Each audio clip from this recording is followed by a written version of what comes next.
Ron. Hi, everybody. How are you?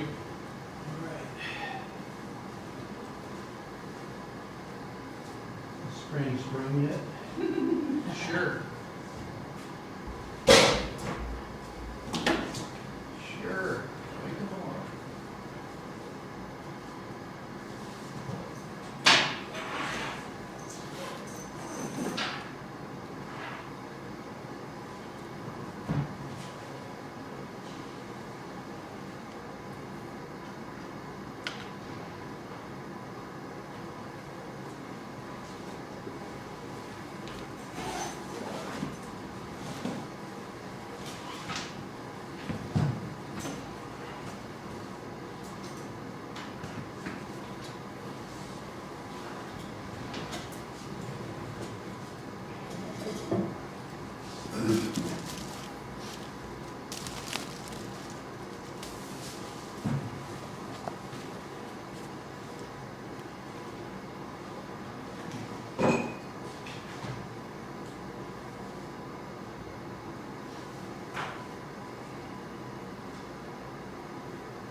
Morning. Morning.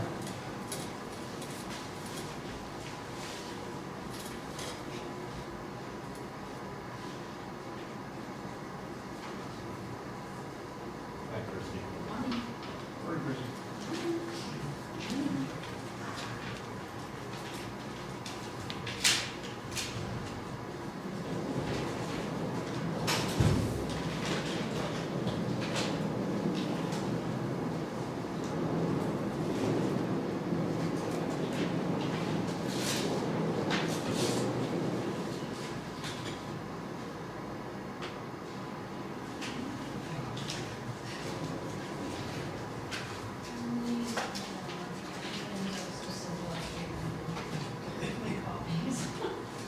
You knock out anything? Yes. Okay. Yay, here's the list. You better pick up a shirt, man. Well, That's that's what I good. usually have. That makes it feel better. My hands are not working this morning. Great. My hands are not working this morning. That's great. Oh, does yours work now? I might drink. So I'm gonna have one. Scott may have this, or just no Scott. Maybe this is these, is it actually came from them? Okay, yeah. Sure.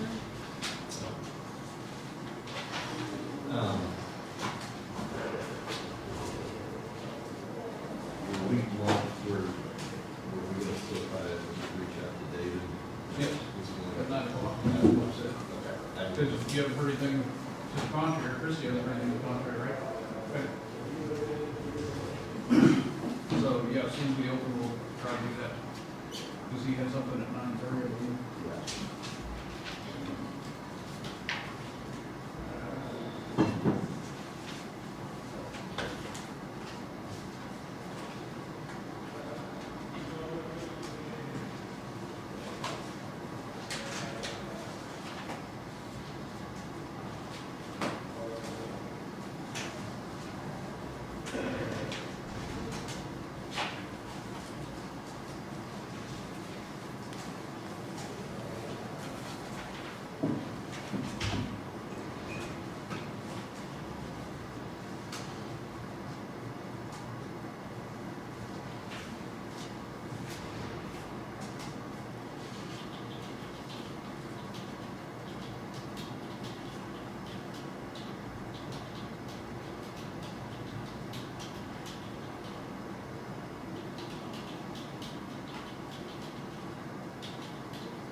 No, I was in Omaha. Nope. Marcus was supposed to be in a play up there at college. And, they renamed that hat for this performance. We didn't get paid, so. Oh, But so we went ahead. That's our bad. Fish fry. So, yeah, right.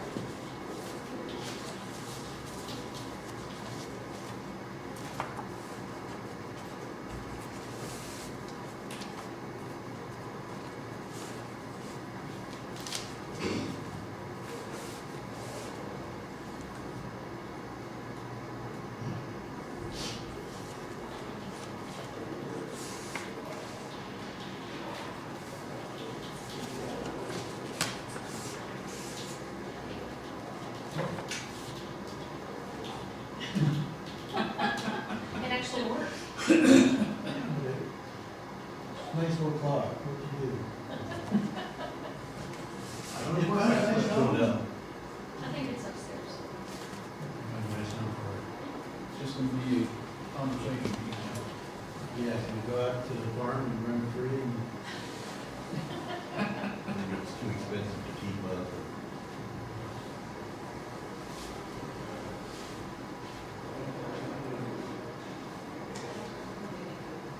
Morning. Morning.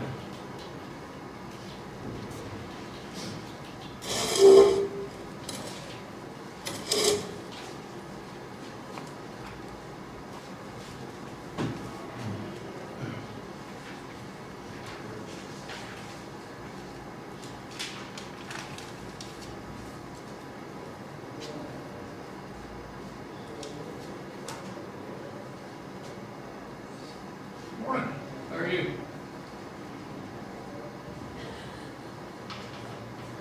Yeah, and that's a lot of work.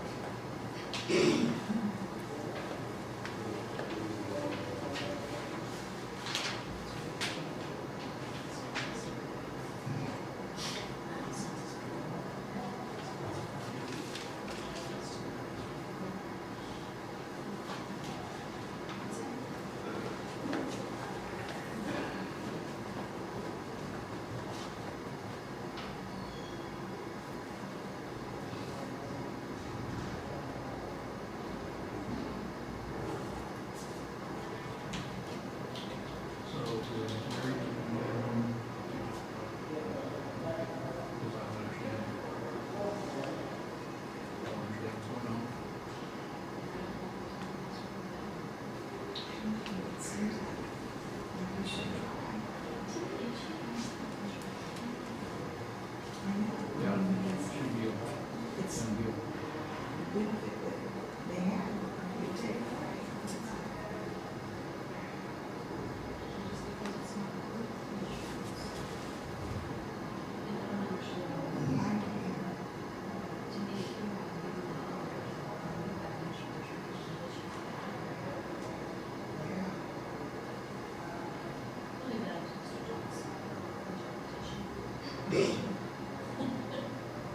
Yeah, maybe we're gonna get into that, see what.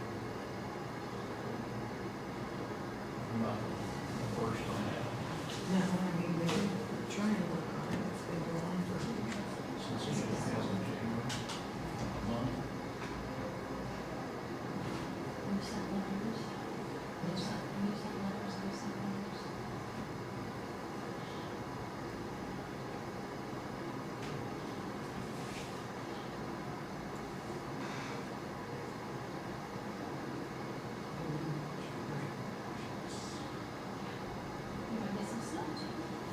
That's what, from what I looked at this morning, just,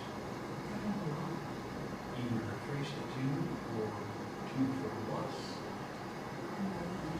Well, 60 mile an hour wind, that's a real good. snow? Blizzard one is about Forget your spring, tomorrow. maybe Wednesday or Thursday.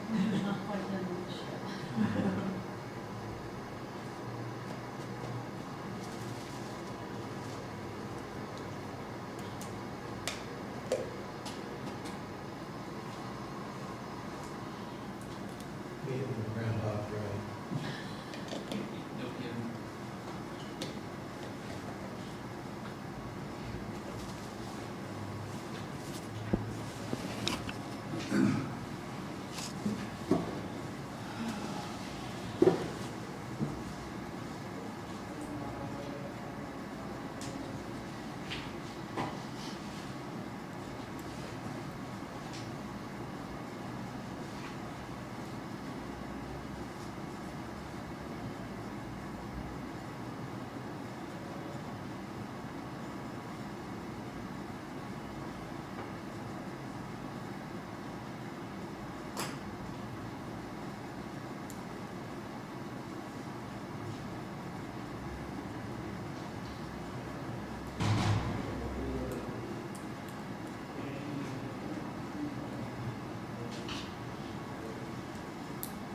9 o'clock, welcome meeting with the pledge. I pledge allegiance to the flag of the United States of America and to the republic for which it stands, one nation, under God, indivisible, with liberty and justice for all. Thank you. All right, I will entertain a motion to go into executive session for attorney-client privileges, matters of possible litigation in the county. So moved. How long? And usually, For 10 minutes, 10 minutes. commissioners, clerk,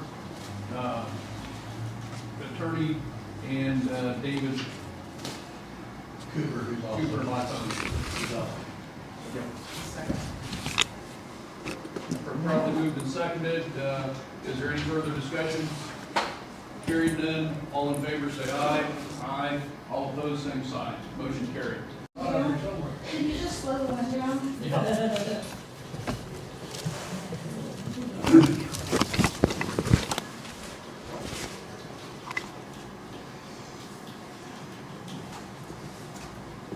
Mark Chasmore. Where's Scott? Gonna be How are very you? good with it. Right. Got the piles on, salt, sand, all great to go? They're working on it. You can make yourself blow away. Yeah. That's what we're hoping. Starting off, we got 2 bids for dust control.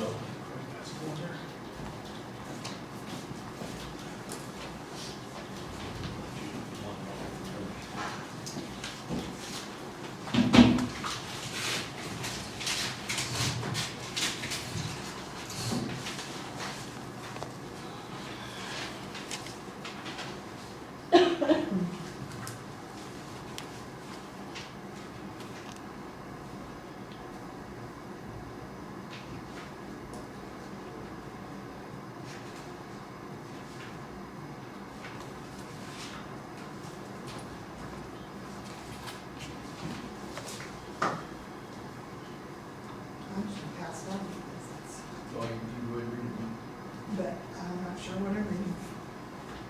Okay.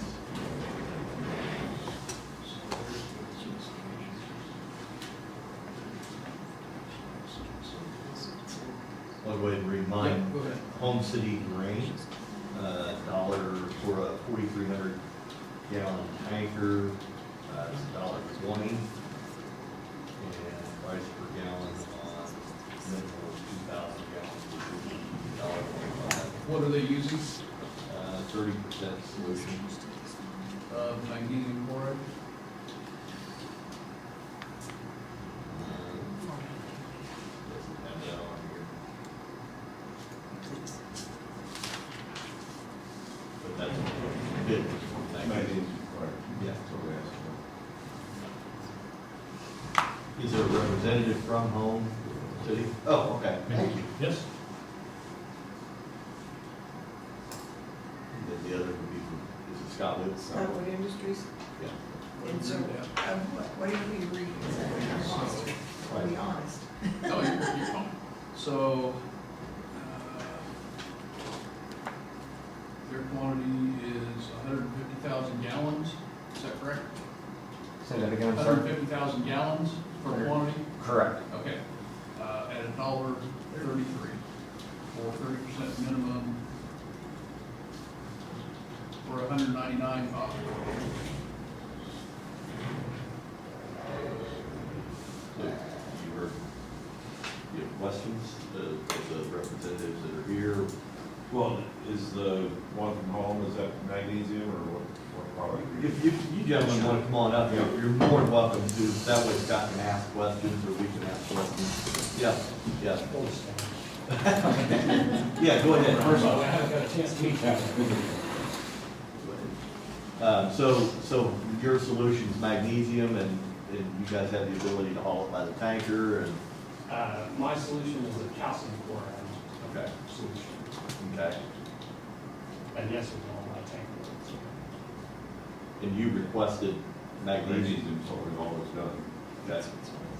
Difference between, if you would just explain the difference between calcium and magnesium.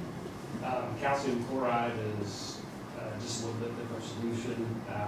Typically, calcium chloride you'll use in lesser quantities, it's got a little bit better effectiveness rate.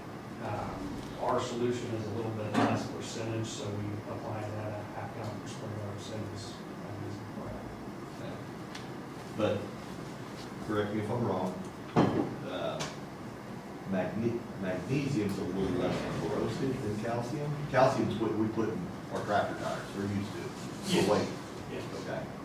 And yeah, that's a little bit more corrosive, isn't it? Is that, I mean, from what I understand, but, I would say it's pretty well the same playing field. do you currently have customers that are using it to apply to the roads Yes. for dust control? Yep.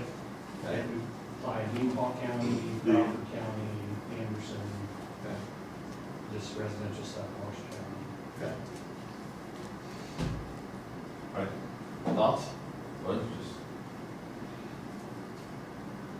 I mean, if you want, again, I heard that calcium chloride took more per square yard, than what magnesium was. Again, what I heard. I was kind of curious about that. I actually just found that out the other day, that was said last year, and I was curious where that came from. and you're representing Scotland. so- Yes, I'm Yeah. representing Scotland. Our product is 30% magnesium chloride. Okay. There is a difference between a blended product, a calcium chloride product, to magnesium chloride. From what we have seen from the analysis sheet that has been provided, is that it does require more calcium chloride to equate to magnesium chloride's effectiveness level. So either you'll see that effectiveness down as a difference on the road, or you have the possibility of needing to put more gallons down per square yard with the other solution. From a corrosion standpoint, magnesium chloride does have a lower corrosive level than calcium. That's what I'd always understood.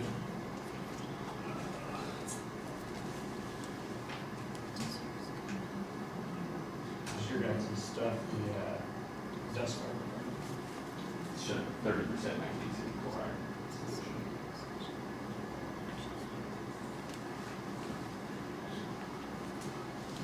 I think I'd like to do a little more research between the two, because since we have two different bids, we can't really look and see and give a honest answer of what is better for what we've got. So I'm gonna need just a little bit of time to look into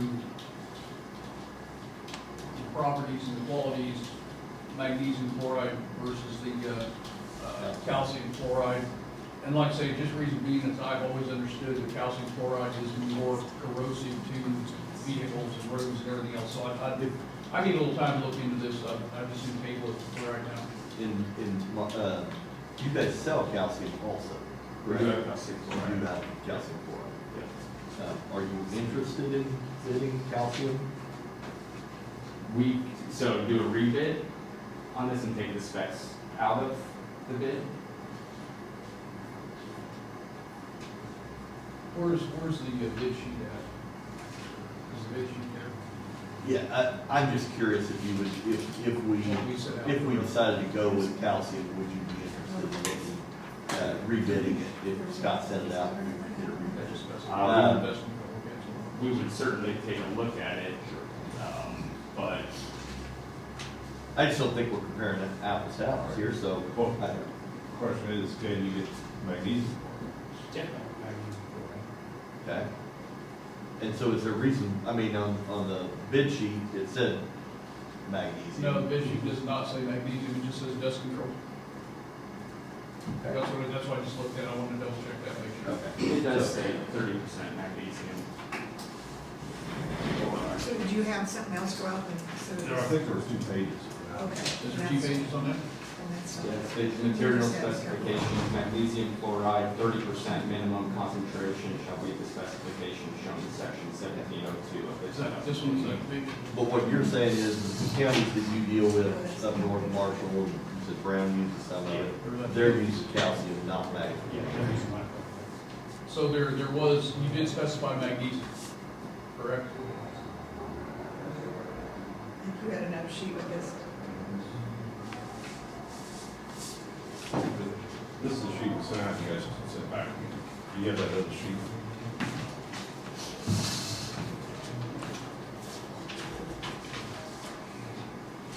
This is what we sent.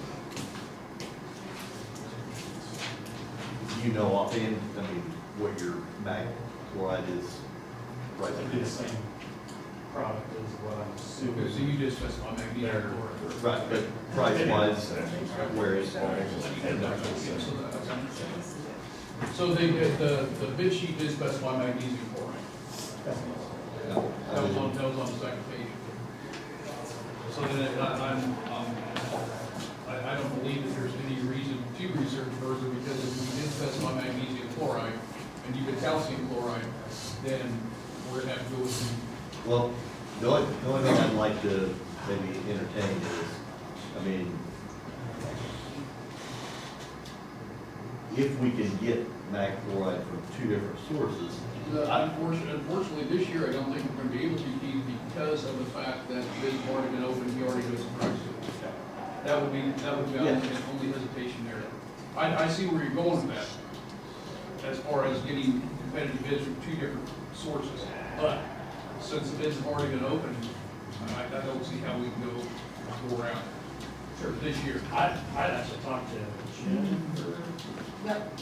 Yep. Jennifer, Mm-hmm. did they, I gave the information to Scott, and Scott said to go ahead and have you, put your bid in for the calcium chloride. okay, I turned my stuff in to have you guys look over last week. Make sure. Yeah, and I printed it off, gave it to Scott, and he said just to go ahead and have him put the bid in. And there again, like I say, since the bids have already been opened, unfortunately, it was spelled out in there that it would be magnesium chloride. If you have the capability to do magnesium chloride, I really wish that you would have bid that rather than the calcium. So, next year, bid magnesium, and we'll see where we come up with between the two. What exactly was turned in by them as far as their spec sheet? Just out of As curiosity. far as what? Their MSDS spec sheet on their magnesium chloride. Well, and see, and actually, I had to read the wrong thing because that was, No, their analysis and everything was, 30% solution. is it like a mineral product or what exactly is that?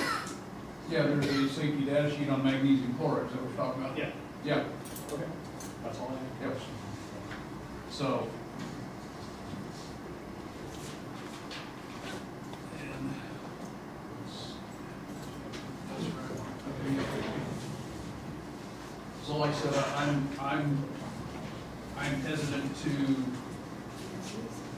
I'm hesitant to allow you to bid after the bids have already been opened. So you can understand that, correct? Yeah. Okay. So I'd entertain a motion then to, accept Scottwood Industries bid for magnesium chloride. so the, Second. Been properly moved and seconded to accept Scottwood Industries, bid for magnesium chloride for road stabilization dust control this year. Any further discussion? Seeing none, all in favor say aye. Aye. All opposed, same sign. Motion carried.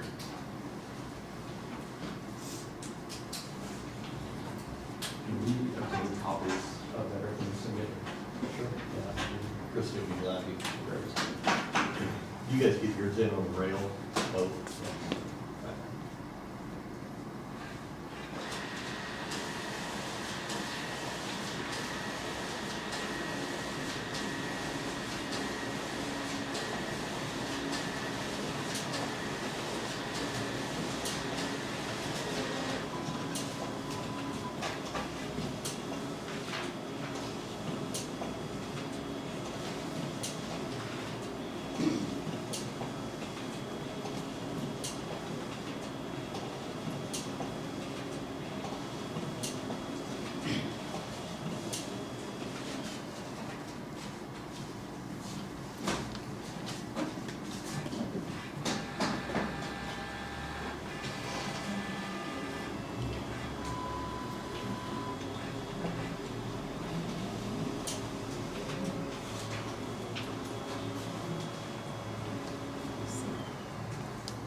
copy of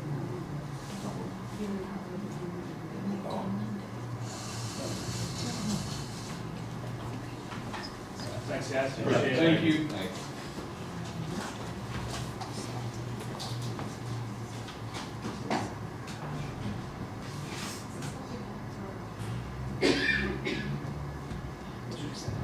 I'm sorry? The spec sheet. Yeah, that was a one pager. It came with it. Thank you very much. All right, thank Take you. care. As far as getting the product to us this year and that kind of thing, we obviously. Not at all. Get it signed 2 and years back. ago. Yeah, no, not at all. Okay. We overseen that, we have more capability. Yeah. Appreciate it. Thank you. Take care. All right, what else you got? Well, I'm gonna jump ahead a little bit since Mary and Jennifer came down, asked them to come out. We got computer issues. Server control, not sure where to turn, whether we need to get a server for ourselves or the county needs to be looking at their servers or, so, Did we have a conversation with IT Pathways and? well, let them fill you in on the Okay. Sure, yeah. last week. Okay. Is the best. Mary's kind of been dealing with most of it, while I have been Mary, working grab on a chair. other things. Okay. It's just there. Okay, so we got a Windows update on Jennifer's computer a week ago, Thursday or Friday. Monday, and we had been in the STARS program doing stuff. Monday, I had been in it all morning, working Good great. job. Yeah, working great. At around 11 or 11:30, I got a Windows update on my computer, so I had to stop, it did its little thing. When I restarted my computer, I could not open the STARS program. Jennifer lost hers as well. So I called Jeannie. Jeannie called me, we did this, we did that, we could not get the data folder to open. So we called IP Pathways, and so the rest of the week, I was on a conference call with Jeannie and IP Pathways at the same time to try to find our data. We had just started putting in 2025s, so you know how far behind we were last Right. year. All of that is gone. They All cannot- of 2025 is gone, or everything is gone? Everything that we have put in for last year is gone. Since October, right? 'Cause there wasn't And they backup. were not set up on the servers correct. There was Oh, you're there was a kidding. backup when they switched IT companies. Right. Like that was the last one. 10/2, or October 2nd or October 6th, somewhere Yes, around in somewhere there, in the first week or two. was that was the last backup that we had of our STARS program. And that's all the data that they can find. So all the older stuff from the past years is there, but just not 2024. Some of 2024 is there because it was, whatever was put in before, they switched IT companies. Mhm. They didn't put the STARS program on the server. And they switched over.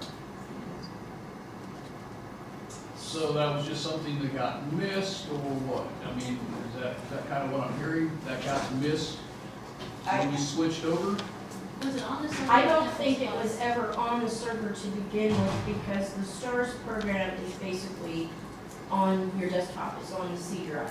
Okay, And when I started, they connected my computer to Jennifer's computer to where I could get that information, and we both could be working on the STARS program at the same time without any interruptions. okay. To Jennifer and I, it just seems like when whoever it was set up our computers with a new person that started, it seems like something just got lost, wasn't done correctly, or something to where Was it that Matt? data was not being saved on the computer. Like everything didn't go across. Right. So I've talked to Jeannie and IP Pathways Friday, And I said, okay. And I also discussed this with Jennifer to see what she suggested. And I also mentioned it to Scott.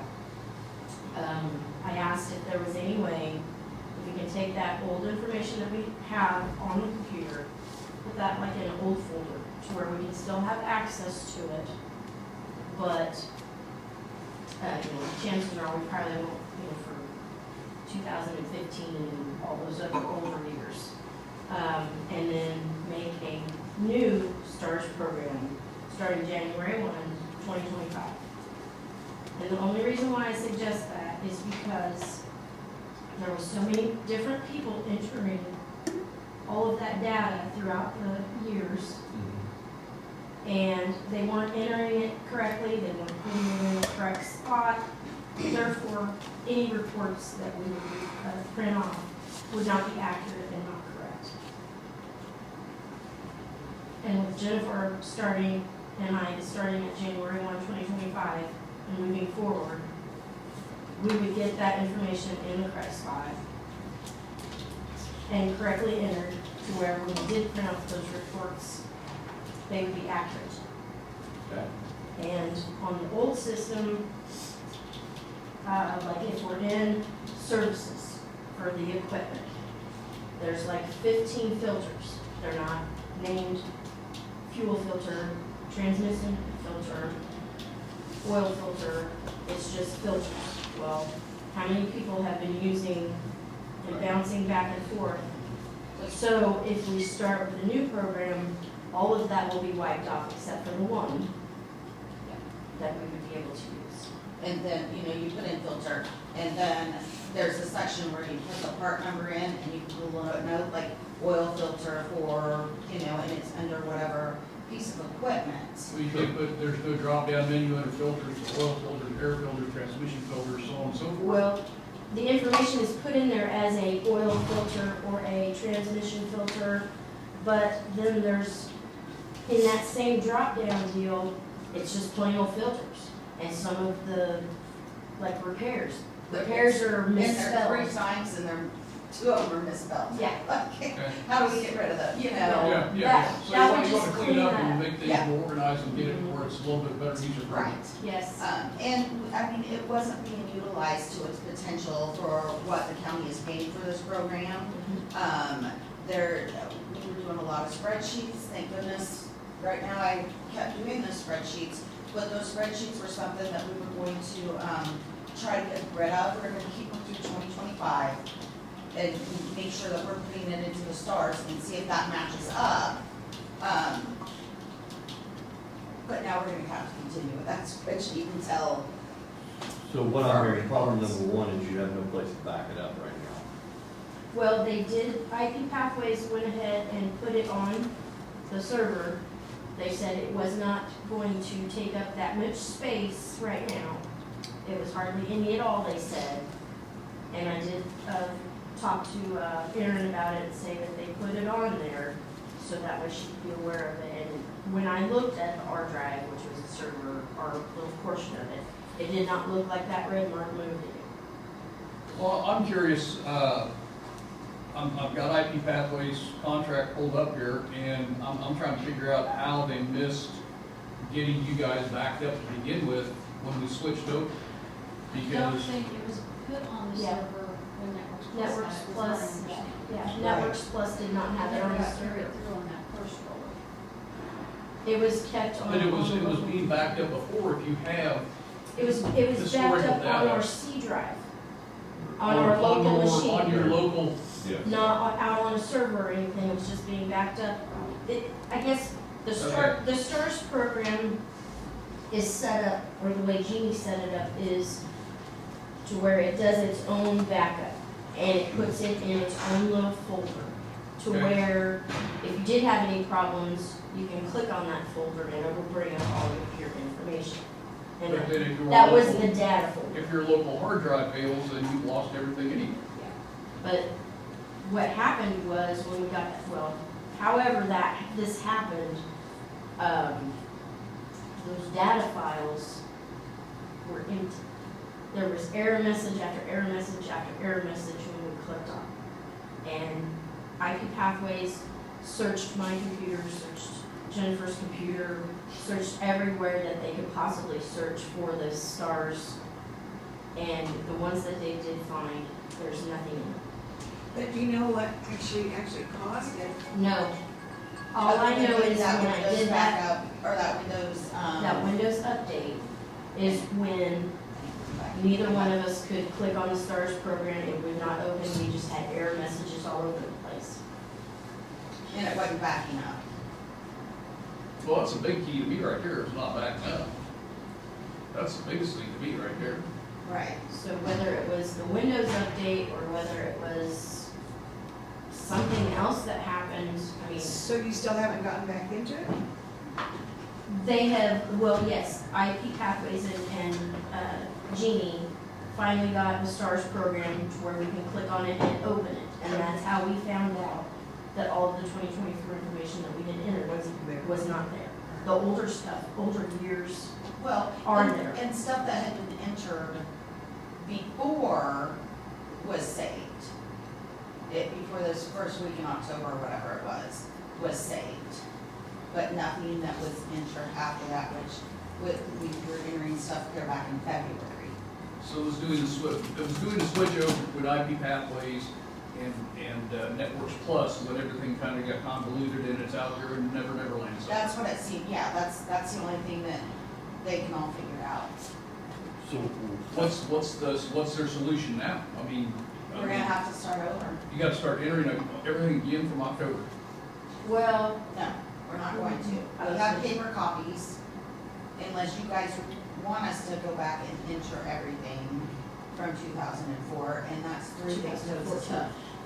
24, I'm doing it again. October 24, everything that you entered in is gone, up till this point today. Right, which But we were again, entering stuff from February Yes. in so far October. behind. Yeah, no, yeah, I understand it, yeah. And I mean, if we have to, we will, How is that gonna skew our data for, usage, for mileage, for things like that? that's why we were gonna start, like I said, things were not entered 2025. correctly Sure. or in the same spot to where that information is not going to be accurate at all. But I mean, what we don't have in there now, how is that going to skew our data looking forward? If we want to know 6 months from now, how many filters we used, how, are you gonna have to go back with your paper copies and things like that? Is that, so is that? You're saying with rock and fuel? and Yeah. everything yeah, else? Yeah, we would actually have to go back in and enter all that data. But is it really just since like October of last year? Because isn't that about when you switched over? No. no. No, What it's they're saying clear is back stuff from go back to February. It's clear February. back from February. Anything, because, October was the last Switchover. backup. Okay. Switchover. There was paperwork sitting there from clear back in Okay, February. okay, that wasn't it. Yes. Okay, now I get you. All right, So since October, they entered all that. I got It's it. gone. Well, that is my kind of hesitation on saying don't re-enter it, because if we're going to rely on this data for reports, for usage, everything else, it's gonna skew it. I mean, put back in February, it's gonna skew it big time when we go back and look at these reports. it is, you are correct. so the ask of us is whether we want you to go back to February and start from February. I think the biggest ask of us too is whether or not we put them on their own server or how we do that also. Yeah, I mean, that's Well, I the think- second part. I think something needs to be looked at is, because from what I can hear, the server up here is almost out of space anyway. Right, That's so what we're on. Right. Is Do that right? we look?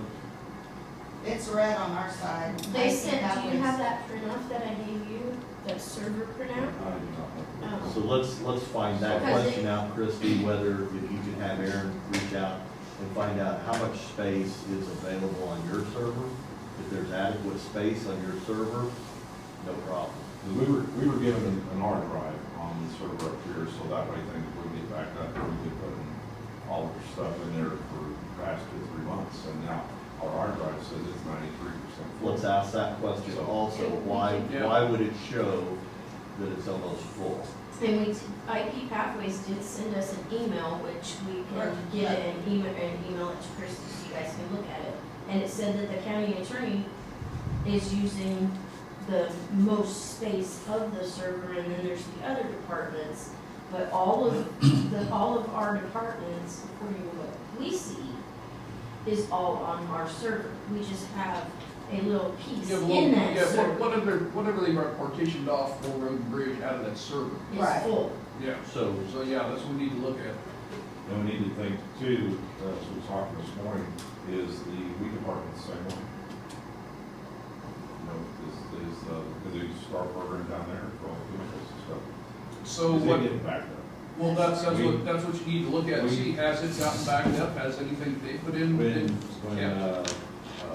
the other company was here, they did have a server or a backup deal down there that says IP pathways that come in. I'm not sure if that's still hooked up or not. Because there's a little box down at the weed department that was a backup. is there a reason you can't use it, buy your own external hard drives and just back up daily on external hard drives? They're, You mean like USBs? they're an Right. external. No, or, External hard drive. okay, yeah. And then, I mean, you can buy those fairly inexpensive. I don't know the difference, you know, whether we need to find out the information. If the hard drive on the server that's here in this building has the potential for you, that would be the best way, but if Right. it doesn't, I mean, But we need to make sure that our computers all can get into the same programs and that they're gonna, like us working in the stars with two different computers. I would lean on IP pathways to get that figured Yeah. out. And the That's reason- what we paying The for. reason we started the hard drive was because if I'm down there, I can show up You on can something there. retrieve the information from Correct, anywhere. it's best to email it myself and email it back when then. Right. Yeah, sure. All right, well, let's find out good information and then we'll table this for right now and move forward with it. We'll get the information we need. Jeannie said that she was gonna work on getting us set up with the new program yesterday, so I'm looking forward to her calling possibly today or tomorrow.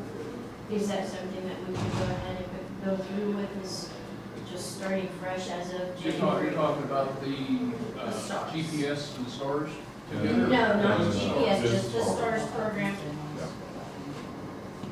Oh, you Or want you us want us to to go go back and and re-enter re-enter? everything in twenty I'm twenty-four? almost thinking we need to. That's, Like I said, otherwise your data's gonna be skewed whenever you try to print a report, then you're gonna have to go back and thumb through paper copies. then. right. So if you're gonna thumb through paper copies, let's just get it entered in again, and, I mean, it's twice the work, but I don't see that we can not do it. But that's just gonna prolong us getting 2025 I started, understand that. because we still have to go in and do the parts, because the Yep. parts are the I think inventory is way if I off. were approaching it from your position, I would make January 1 and current data priority, and then when you have time, Start entering in the other. work on Right. the other, but always make your current priority. Okay. That's just. Sure. I agree with you. Well, we have to, because we have to get the rock tickets Mhm. done and up here in a timely manner, Yeah. so. But there, like I said, if our data's skewed when we're trying to print reports and look at how much rock we're using and everything else, if you're having to go back through and dig paper tickets out, then we're no better off than we were before.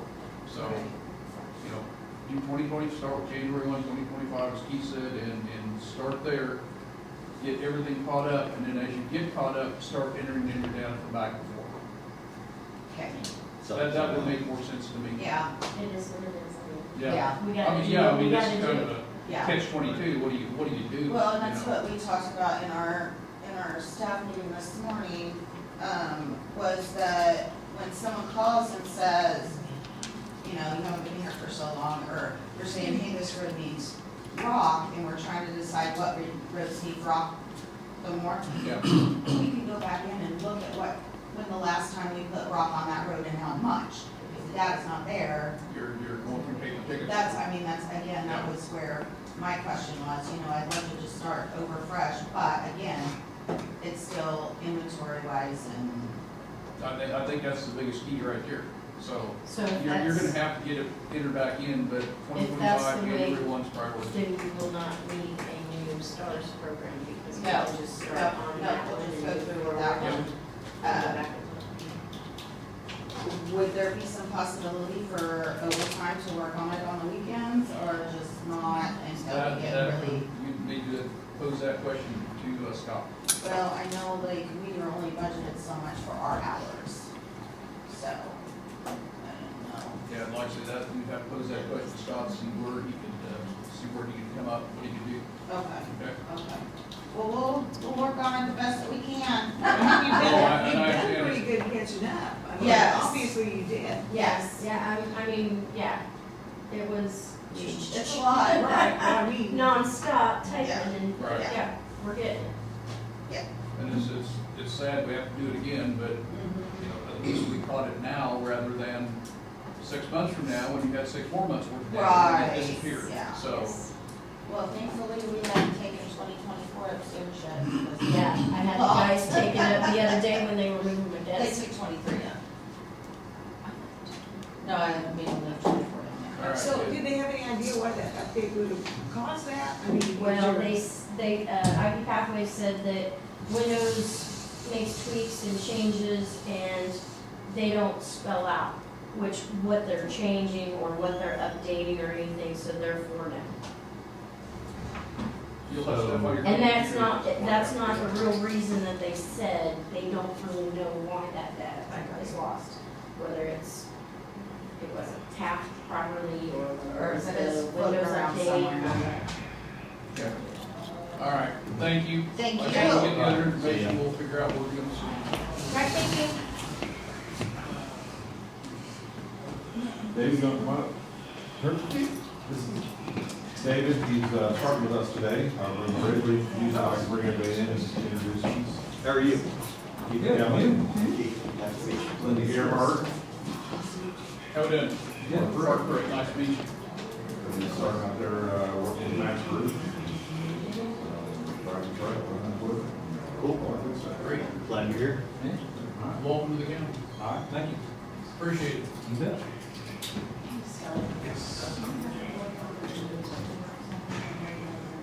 I think that's already, didn't you take him up earlier, Matt? Yes. Yes.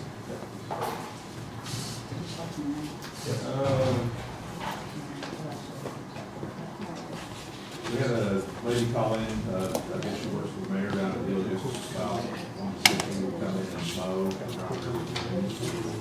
trees and twigs and things like that. I told her that they normally don't do that. She said that she had somebody down there, lady down there, that works for another county and their county used to come in and do that for them.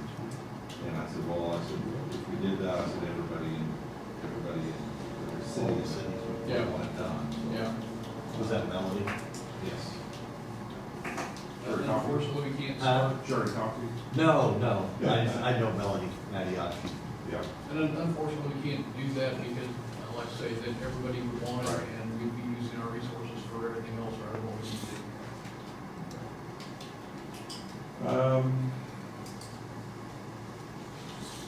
Our budget money for, this year, we stole for HHW.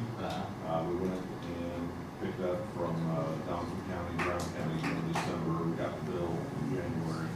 For some reason, we're paying 25s out of 25 instead of, holding money over, like we used to. Because we don't defer a year. Okay.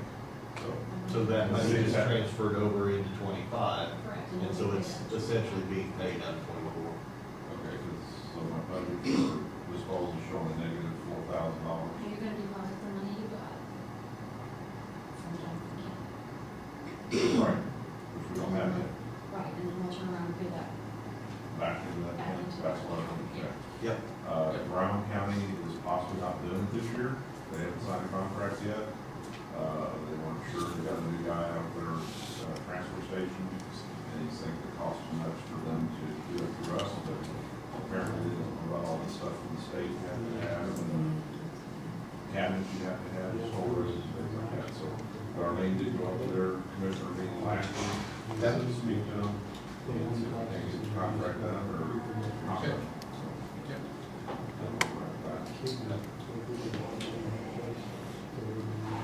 let's see. I sent Todd a copy of that contract from Hands, about the landfill contractor wants to set up the increase. We have talked to LRS, they met with us down there last week. We do have, it's not formal agreement yet. They did come in at about $50 a dumpster lower than what Hands is on. And where do they dump at? Apparently down here, like Vigo, so it's a lot less travel time. They're a local company out of 24 Highway. Okay. So they dump there, so they don't work once. So they're $50 a dumpster less right now. Huh. Are you comparing the two? Is that? Well, we need, once we get a contract from them, we need to compare the two. And also on his thing that he emailed to us was that, they will not charge us any, environmental fees or, fuel fees, which the other Hands does. Right. It will, again, as soon as we get more information on that, I can. Okay.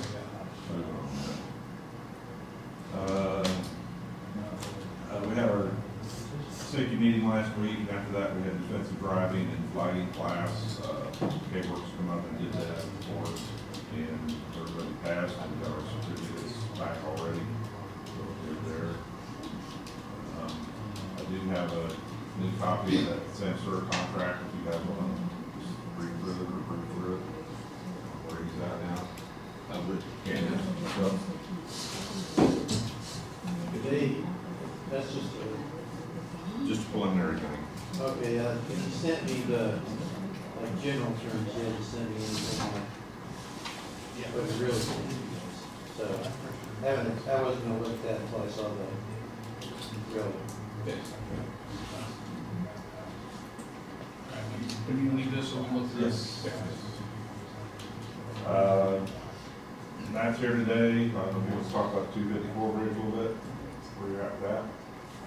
Should be open today, I'm hoping. Good. All we gotta do is finish up the dirt work and start rocking it, so. People will be happy to hear that. I hope so. I'll be I happy. hope so, yeah, we all hope so. Right after I You know, accepted the permit. But we get tired of explaining, it wasn't our fault, it wasn't our fault, so, you know. But, I'm glad you guys, are getting it done and getting ready to go, so, appreciate your work on that. There's some trees down there on K Road between 134 and 126. We've been talking to the power company about hooking up with them and then topping some trees out and then cut them down. We plan on doing that this week, with the weather coming and the wind, and trying to postpone that right till next week. We might take care of it right now. That's the whole purpose of this one, to clean them out, because there are power lines across Yeah. the road, so. Yeah. They're, speaking of K Road, south of there, I think if you go to 110,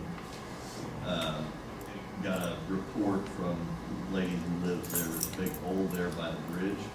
I haven't looked at it, I just said I would give you information. South of 110. No, I believe it's gonna be north of 110. There's a bridge that goes across there, going north, or runs east and west, but I think Ken Bailey lives on one side and Albrights live on the other, so she just wondered if somebody could take a look at it. Okay. I got an email this morning, or it was there probably last week, that, there's a federal funding thing coming through, and it looks like they're 100% on the cost share deal, so, we're gonna dig into that.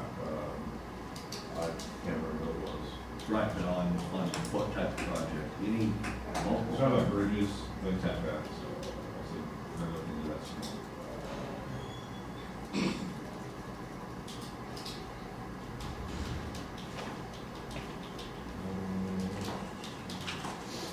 The mulching, X 270 got done last week. 270 B to W got done last week, and now he's on B 270 to 278. I think that's about all I got. Do you have anything else, Matt? Nope, that's about it. I've got nothing this week. You were supposed to be taking care of the roads. How's that? There you go. Did Did you guys have a chance to look at that, the inquiry by the gentleman from out there by Delia on the road closure between 110 and 118 on C Road? Yeah, so you come in from 118, go south, there's several railroad tracks there, and then you cross the railroad tracks and the road ends, C ends. Yeah, that's, Railroad- again, that's what we tried to vacate back in 21. Do you guys have any additional reservations about, just closing the road versus vacating? I don't. You, Matt, you know what we're talking about? Well, yeah, I know what you're talking about. Yeah. Because there's a tube, I think, down there that we've had to try to maintain, and it's kind of a, Right. That was one of the questions that I wanted answered, and, I'm probably legal opinion on this. If we close the road, we still own the road. What is our responsibility as far as if a tube goes out, the landowner's coming back and saying, hey, come replace the tube? Well, I guess the question probably is twofold. One being, are they worried about the condition of the road, or are they worried about drainage? Because I think, I think right now they farm the road. Yes. yeah. One of those. well, yeah, I mean, I want to know what our liability is if we close the road and there's a tube in it and the tube collapses, what is our liability to replace that tube? I think you closed it. Yes, not vacated it, just closed it. Well, I mean, I think it's not, there's, like, I'm gonna separate it out, because the physical danger if you close the road, anybody who ventures onto it, including people who own it, the adjoining properties have to be on notice of the fact that you're not maintaining it. So they can't really complain about the condition of the road being substandard, right? Because they've been notified, and then that's even before you get to your Kansas Tort Claims Act. But I think there may be a question, and I don't know for sure, I've never had to look at this, but if it is a drainage problem, that this is somehow facilitating drainage, and it backs up and that causes flooding or erosion or something like that, that may be something that's different, in the sense that you still own it, so it's like you have a piece of property right in the middle of theirs, and your structures on it are interfering with the flow of water. So I think I would have concerns that you guys, if they were talking about a drainage problem, that you wouldn't have to go there and somehow fix it. That doesn't mean you have to get a new tube, but maybe, go out there and dig out the tube and then dig a trench, I don't know, or drainage feature or whatever, rock it in. So maybe that's a conversation that we could have from Road and Bridge with the owners and say, look, our plan would be, if this tube is still good, we'll leave it.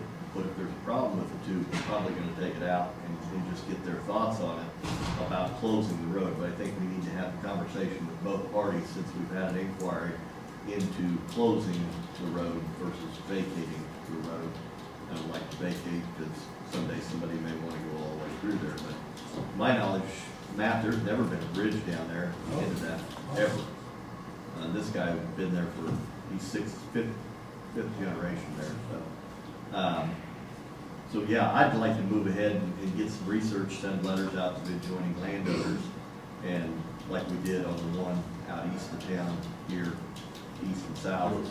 Yeah, and pursue it if nobody else has And any. I agree with that. Like I said, I just want to make sure what our liability is if it comes to, because they're having trouble with the tube right now apparently, or the tube's I bad. don't know that, they did at one point. Back in 21, when we tried to vacate, Uh-huh. it looked not in good shape then. Okay, But I can't imagine what it is now. so I mean, then I would think that we would like to get an agreement with landowners on both sides that state we will not maintain, upgrade anything to the road once we vacate, or once we close it. That's what I think would be probably the smartest thing to do, in my opinion. Legally, I don't know. I mean, unless you vacate it, you still have the drainage problem being open. I mean, I think what is their interest? They really like mean, they still wanna use the road, is that their deal? I don't know why they didn't make it back then. I'm not sure. We had, Meaning, but I'm just talking about the landowners on either side, they Yeah, drive over it. they're tired of people coming down there and But on it. Well, but this really, my question is, are they still needing to use that road even though it's closed?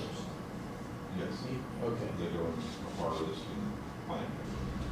Well, and that's what I think they need to know, is to say, listen, you know. once we close it, it would not be, Yeah, I mean.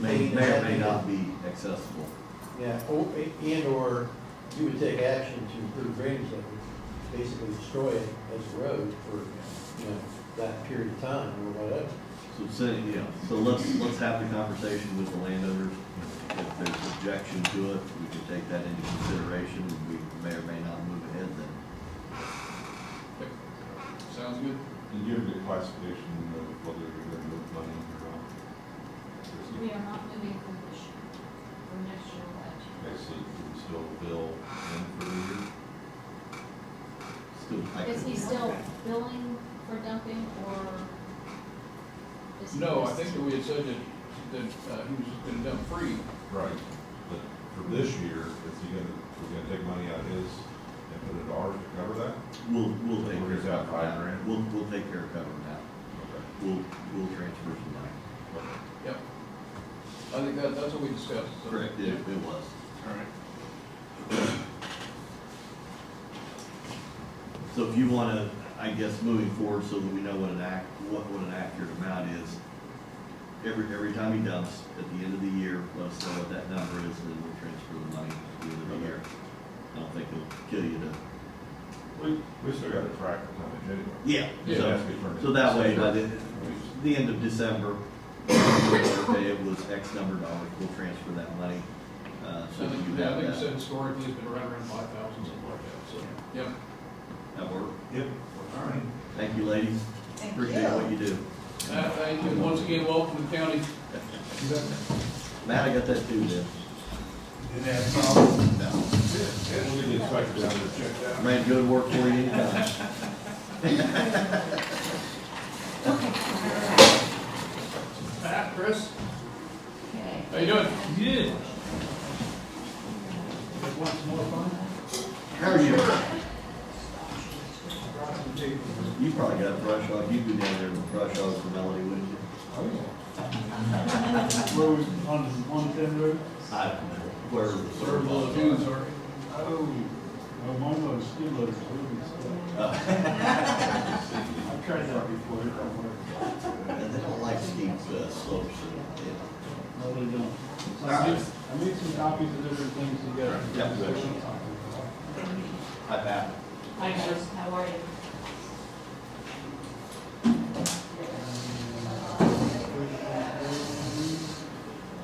I'm trying to get it all stapled in a packet and stapled in one.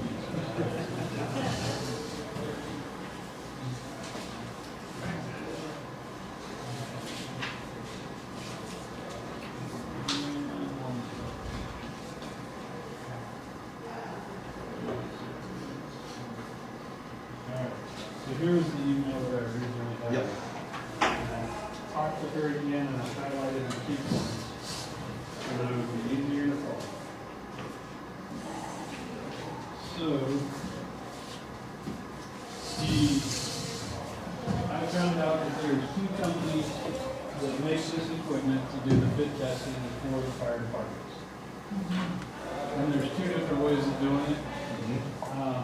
The port account is in the Gmail that has the staple in it. That one does it by analyzing particles that are in the mask and outside of the mask. And then as you do the motions, side to side, up and down, tilt your head up, bend over, read, say the ABCs, and then a whole bunch of different facial things that you do. It's analyzing the particles outside the mask and inside and seeing if there's anything that's the same, because they're adding a particulate to the mask, so it's getting that reading. And I don't know the science names behind that. The other machine is made by OHD, and they are just purely doing a negative pressure. So it pulls a vacuum inside the mask against your face, and it tells you whether that passes or fails. And the one that has my name on it, that's the fit test that I did Saturday at Scapa on one of these machines just to see how it works. But basically, they have you hold your breath, and then they look at you and they pull a negative pressure on the mask, it sucks to your face, and then it measures how well it held that vacuum.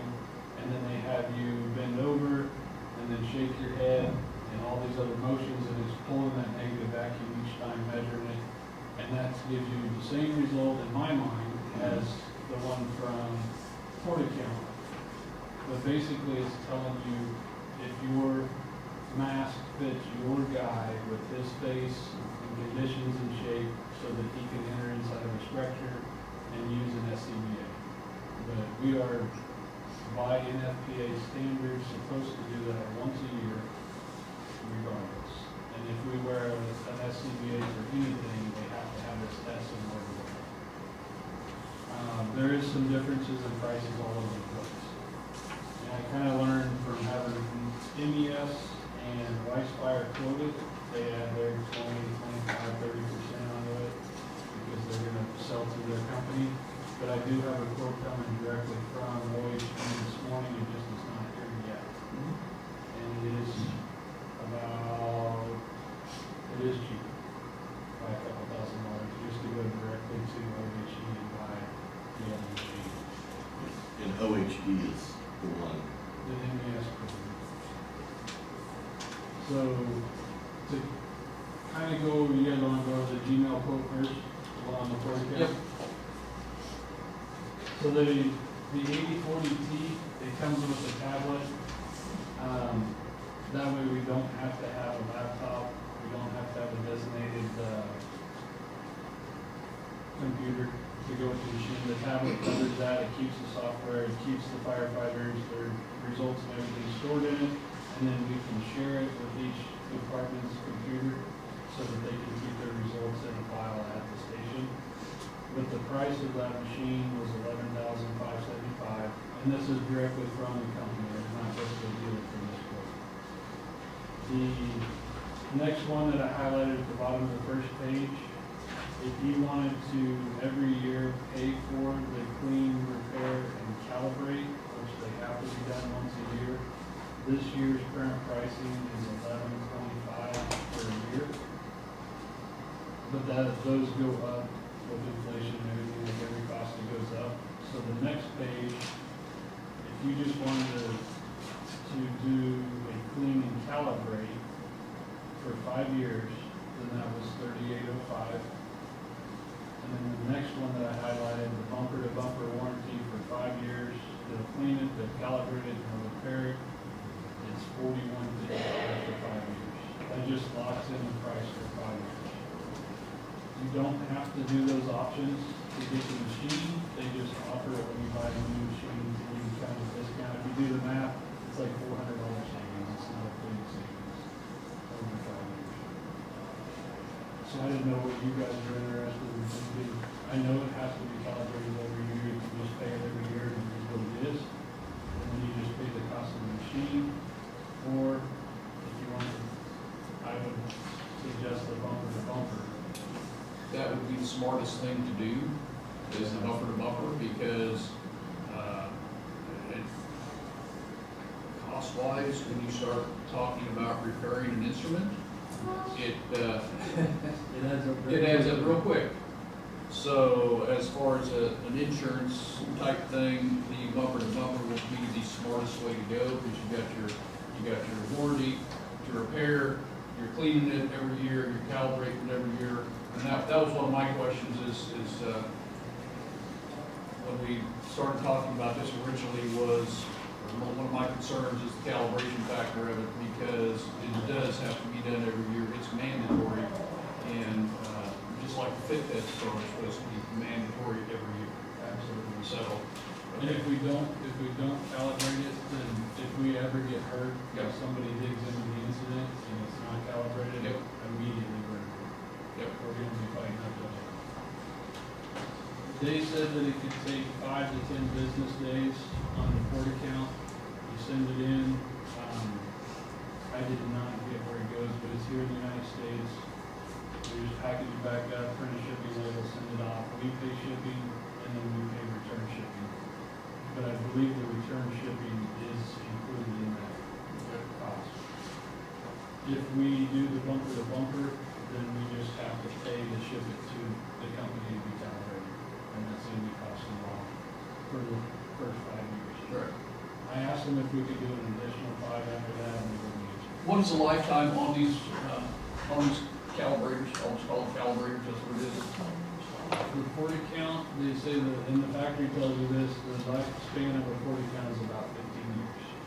Okay, so then they said they wouldn't talk about an additional 5 years, but it's possible that, you know, if they maintain it, if they keep it up themselves, they've got the records of it, that we can extend the warranty, bumper to bumper warranty for another 5 and go from there. That was my question, so, and she didn't really answer. She's new in her position, Okay? so every time I ask her a question, it takes up 2 days, 3 days to Sure. get back. That would be something that I think I would look at hard, is whether or not, if they have all the records, if they have maintained it, if they will extend a bumper to bumper warranty, an additional 5, or, you know, from then on, whatever. Okay, Okay? absolutely. So that was the bid on the port account, and that's from TSI.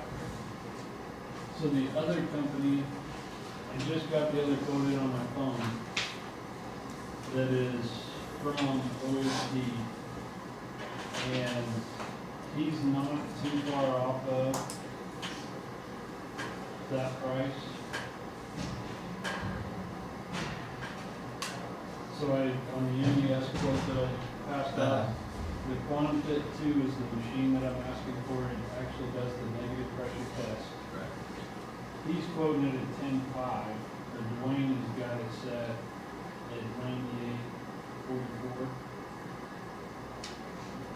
And then the warranty package, the warranty that Dwayne quoted here that I highlighted for 55, it's basically the same thing that TSI did here on the port account. It's a bumper-to-bumper warranty for 5 years.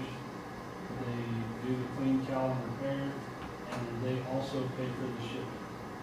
So when it's time to calibrate it, you call them up and say, hey, I'm ready for my shipping label, they email it, you put it back on the back end of the box, ship it in, they pay the return shipping also.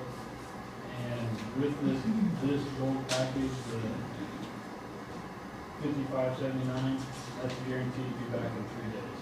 But he says you're paying quite a bit for that 3-day guarantee, because if you can take 10 days to get it back, the package is considerably cheaper. And that's what I was trying to find for 1 days.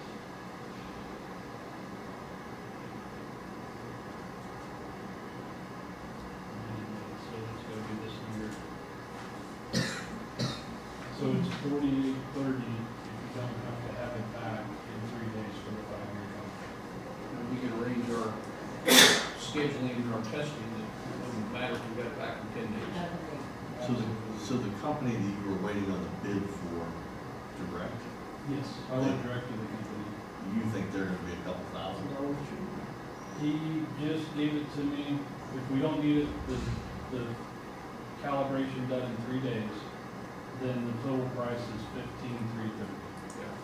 So it wasn't that much cheap, I mean, he was actually a little more expensive than MES. MES was 17.8.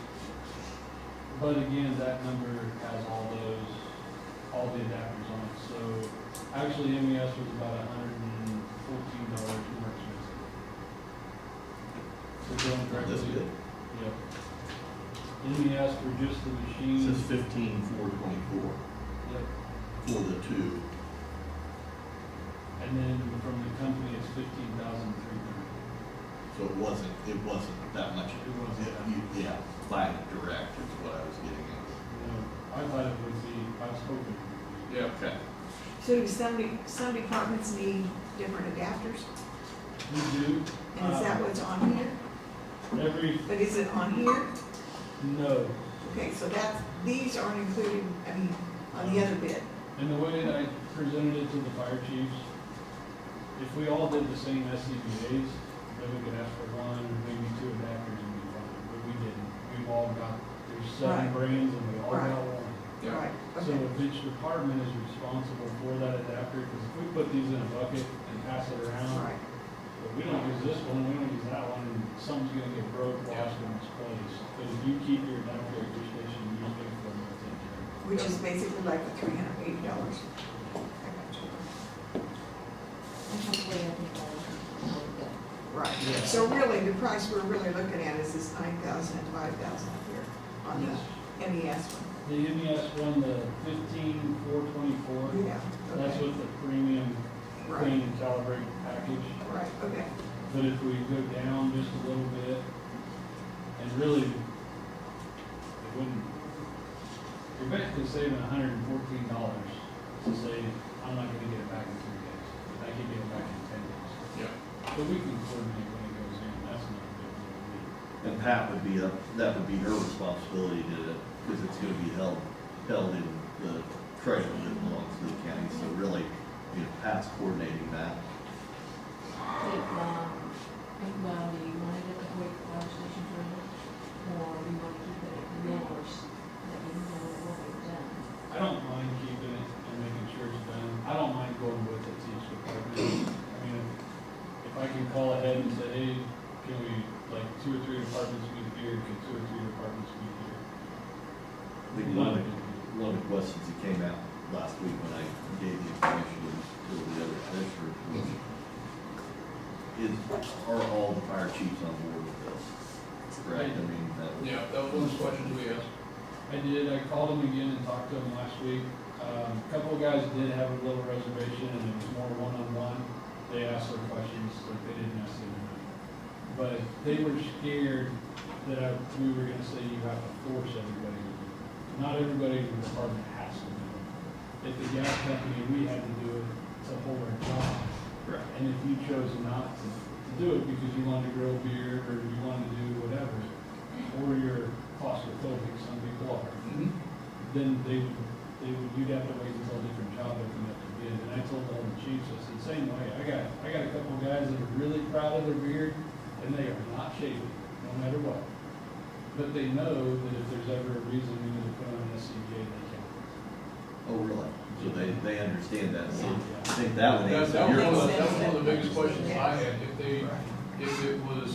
if they put on an SPCA because they had to go in somewhere, and they're not fit tested, what liability falls back on us? They can't go in, It falls on the chief hauler. yeah. Okay, So my rule is, when we sit down and discuss this every year, we've been going to Rossville to do it.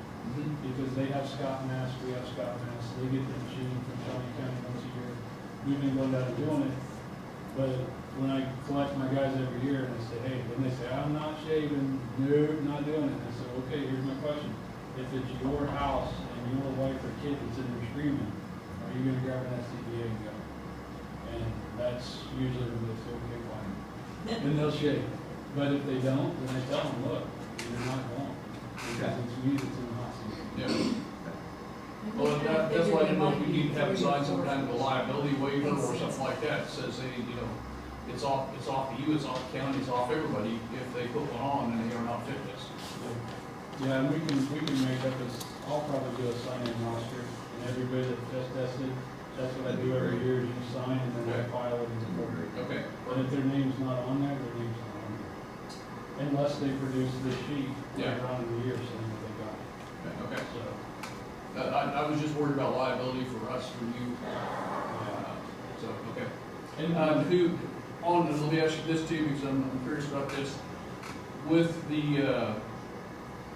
with us purchasing something like this, is there going to be one person, 2 people that are certified to administer the test? both machines are you don't have to have a certification to do it. Okay. Both machines, it's basically a YouTube video that you watch, and then you're good to go. And both companies offer Teams meetings and Zoom calls, virtual setup, and all that. some sort of training. Yeah, it was very even on both companies. Are you familiar with one or the other company more than the other? I personally fit tested with both several Okay. times, so the KSFFA has switched over to OHD, and they're happier with it. They go around the entire state, Which is a negative pressure. the negative pressure one. And OHD also does the aero count, and they do the same as the quarter count with the particulates inside and out. But the OHD test was much faster. The one that I use, the quarter count, which is what the gas company used, that's about 12, 13 minutes, depending on how fast you read. But this test was like a minute and a half. Yeah, it seems to me that negative pressure also would be better test than the other. I believe so because it's telling you if that match fits. There you go. I watched several people test with a full beard and nobody passed, but everybody tried. Oh, yeah? Yeah. So, I think for me, we've got to look at the funds that we have available and whether or not, we're going to have the funds to fund something like that. Is there a possibility that if we purchased the machine itself, that the departments would want to fund the warranty? the warranty part of it. So, are you guys leaning more towards the 40 count or the OHD? I think I think the OHD is negative pressure. I think that's what I would recommend anyway. So, it's basically gonna be. Is Holton, will Holton be included in that? Yes, sir. It should. And we're looking at doing all the adapters too, correct? Is that what we talked about, or no? Fire departments are gonna. The fire department's gonna be responsible for doing the adapters? That way they hang on to it, they keep them, less confusion.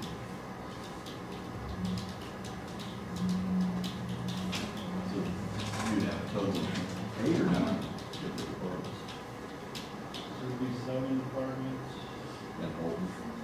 It'd basically be almost $700 a department. That's not a big deal. You think that's about, what do you guys think? Do you think departments would go for that? Would they want to fund that $700 for the bumper warranty? For 5 years? They might, they're gonna squawk. If I ask for $5, they're gonna squawk. But Sure. I don't know, I know Dilly would be fine with it, because I know our budget and stuff really well. Soldier metal rock and one, I don't know, but the other departments are probably better. Did you reach out to them and, oh, go ahead. Well, I guess the point I would make with them, okay, how many of these masks, if we don't purchase any of this, how many of those masks do you have, and what's it gonna cost you to calibrate it just for this year? So lighting, for instance, they're gonna have to calibrate it. Don't, I asked them, I guess I didn't ask how many SUVs they have, but like each department's probably gonna have at least 5 or 6 guys in the pit test every day. And it's $250 a piece, 350. $350 Pay a pop. somebody to come in and do it. So, So that's why they're not necessarily doing it every year. Which if they make a $500 investment, they could have it, they could get it done every year, no questions asked, there you go, and everything's done, they're up to code. I mean, for me, as a commissioner, I need to see if the funding's there. If we can fund the entire thing, great.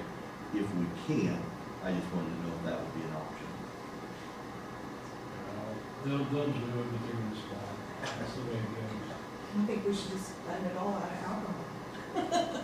Because they're gonna, If we can, I need to see what's allocated for this year Yeah. out of there and make sure that, I mean, because this doesn't tell me that it is. No, it doesn't. Yeah, but I need to know what's already appropriated out of that for the 2025 year. Because I don't wanna, well, it looks like most of the adapters are average $300. Some of them are $380, some of them are $270, they do that on average. So if it's $700, each fire department to pay for the warranty plus the adapter, it's $1,000 for each department. I guess for me, I'd like some time to chew on this and figure it out, and then we'll just let it Let let us chew on it, see where we can come up with funds, and see if we can do the whole thing or not do the whole thing.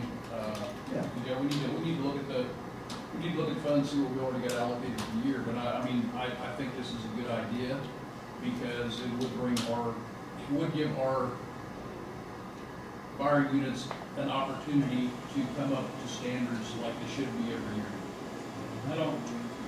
The structure fires are just going to be more and more. And I know, I've been doing it every year, we've been doing it daily. I did not realize that other departments. Yeah. When I learned that, I said, Yeah. They were back in the past, but. Yeah. So we used to be able to do it in the department. You just put on this big green hood, and you put banana oil on a wick underneath there, and if they could smell it, they failed. If they couldn't smell it, they passed. And we used to do that, and the chief signed off, and it was done. How much? Hey, some of the old calibration and testing used to kind of, Nope, I didn't spell it. yeah. So once the NFPA kind of. Beard or no beard. All right, well, thank you, Chris, for coming out, explaining all this well for us. Okay. We'll see what we can, They will let you do a PO, they just have to do it. Because I asked them, how can we pay? Because I know you guys like. we just run it through past department, transfer the money, or, we'll just get it purchased Okay, and take care of it Shows it. that way. cool. Thank you, sir. Thank you. Yes, thank you. Yep. She'll get money here in March. Thank you, guys, do appreciate it. Thank you. I appreciate the information. Yes. And you answered a lot of my questions that I had, so. Cool. So that's alcohol.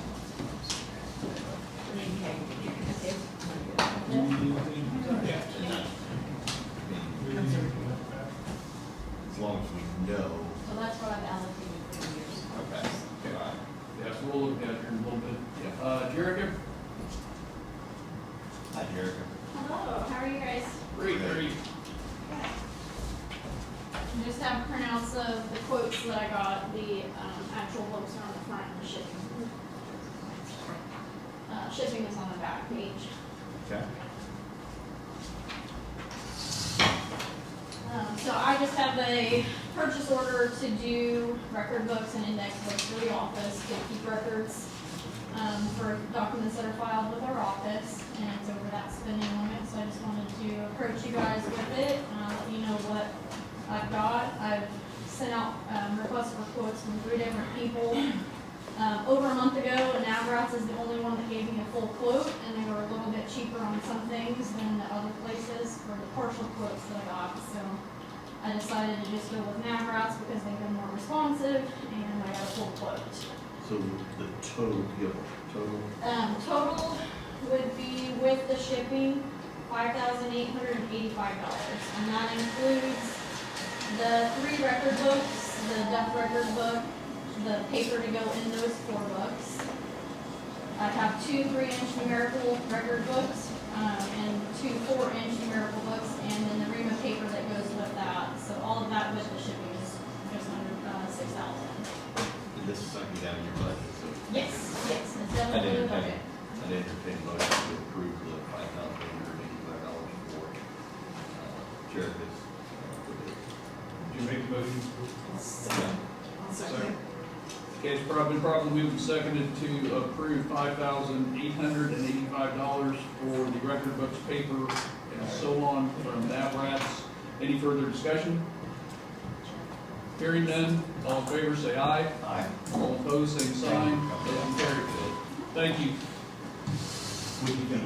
Yeah, you can keep those. I just want to drop them Is that, you need a chairman's signature? okay. Yeah.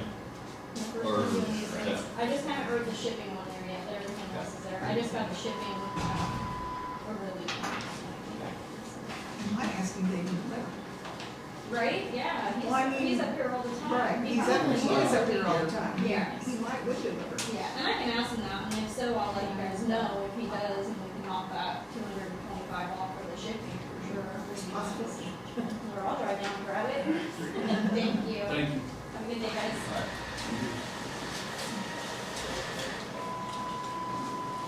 All right. All right, Brittany?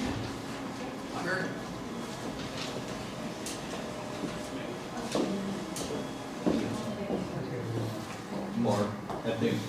Chris had one little Oh, Chris, other I'm comment to sorry. make before he could. I just had a question, you can talk to Brady first. Okay, okay. I thought you had something you wanted to give us. How are you? I'm good, how are you? What's going on, Bridget?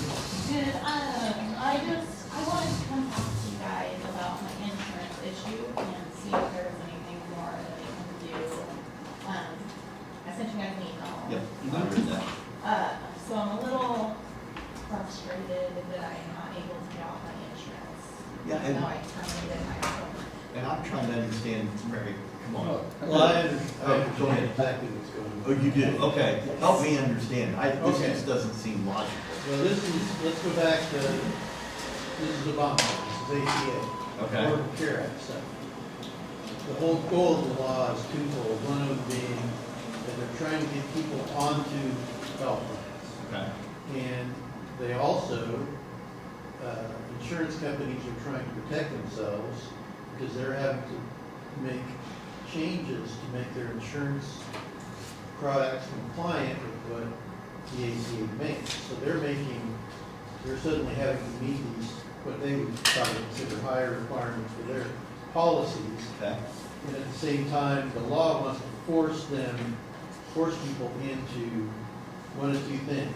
They're either in a compliant plan or they're on the ACA marketplace. Right, so they go through the government to get that Obamacare plan. Okay? But the whole goal of it is that everybody's got to be on a compliant plan. That's the goal, and this is Yeah. the federal law. This is the federal law, so so what they're doing is they're saying, insurance companies, police your own. You cannot cancel somebody who is proposing that their current coverage is substituted by another coverage that is substandard. Meaning, and how that's detailed is by federal law. So, I don't know if this is the case or not because I'm not privy to the details of the replacement plan, but it may be what we call an association plan. Technically allowed, but the insurance company that exists, that has your policy says that's not sufficient coverage under the ACA, then they're required to continue coverage. I guess I'm sorry to interrupt, but isn't it up to the individual to determine what's appropriate for the individual? You'd think so. You think so, yeah. Well, you would, yes. I'm not firing at you. Yeah. I know you're just interpreting the federal law, but that just seems, My question, I guess, is, so if I was on my own plan as an employee, I would have quit my job, I would have immediately lost my benefits, right? Well, if you were on a plan and you quit, then you were the only one on the plan, yeah, you would be off and then you'd be expected to go, else you'd have a code coverage and then go off. what would have stopped her from going to Farm Bureau then? Nothing would have stopped her, but it just says that, well, at the time which she would, and I don't know how this would work, but technically, if they dropped her, then yeah, I could assume that coverage she got, if it's non-compatible, if it's not sufficient, it still would be not sufficient. And because what they call the shared responsibility payment went away, it would have no effect. Meaning, the real penalty of Obamacare was if you did exactly that, quit your job, get a new job, and you just didn't get insurance or you got your own and it wasn't compliant, was you paid a tax. That was what was determined to be illegal. So in that situation, that was the government. You would want to keep your coverage, go back and get on the family coverage because you would pay a tax. So, I mean, the end result of this is that, I mean, I don't know again about Farm Bureau's setup, but something is saying to Blue Cross that their setup is not sufficient. Can you cancel that? Can you cancel the Farm Bureau policy? Probably not, because we already paid my premium.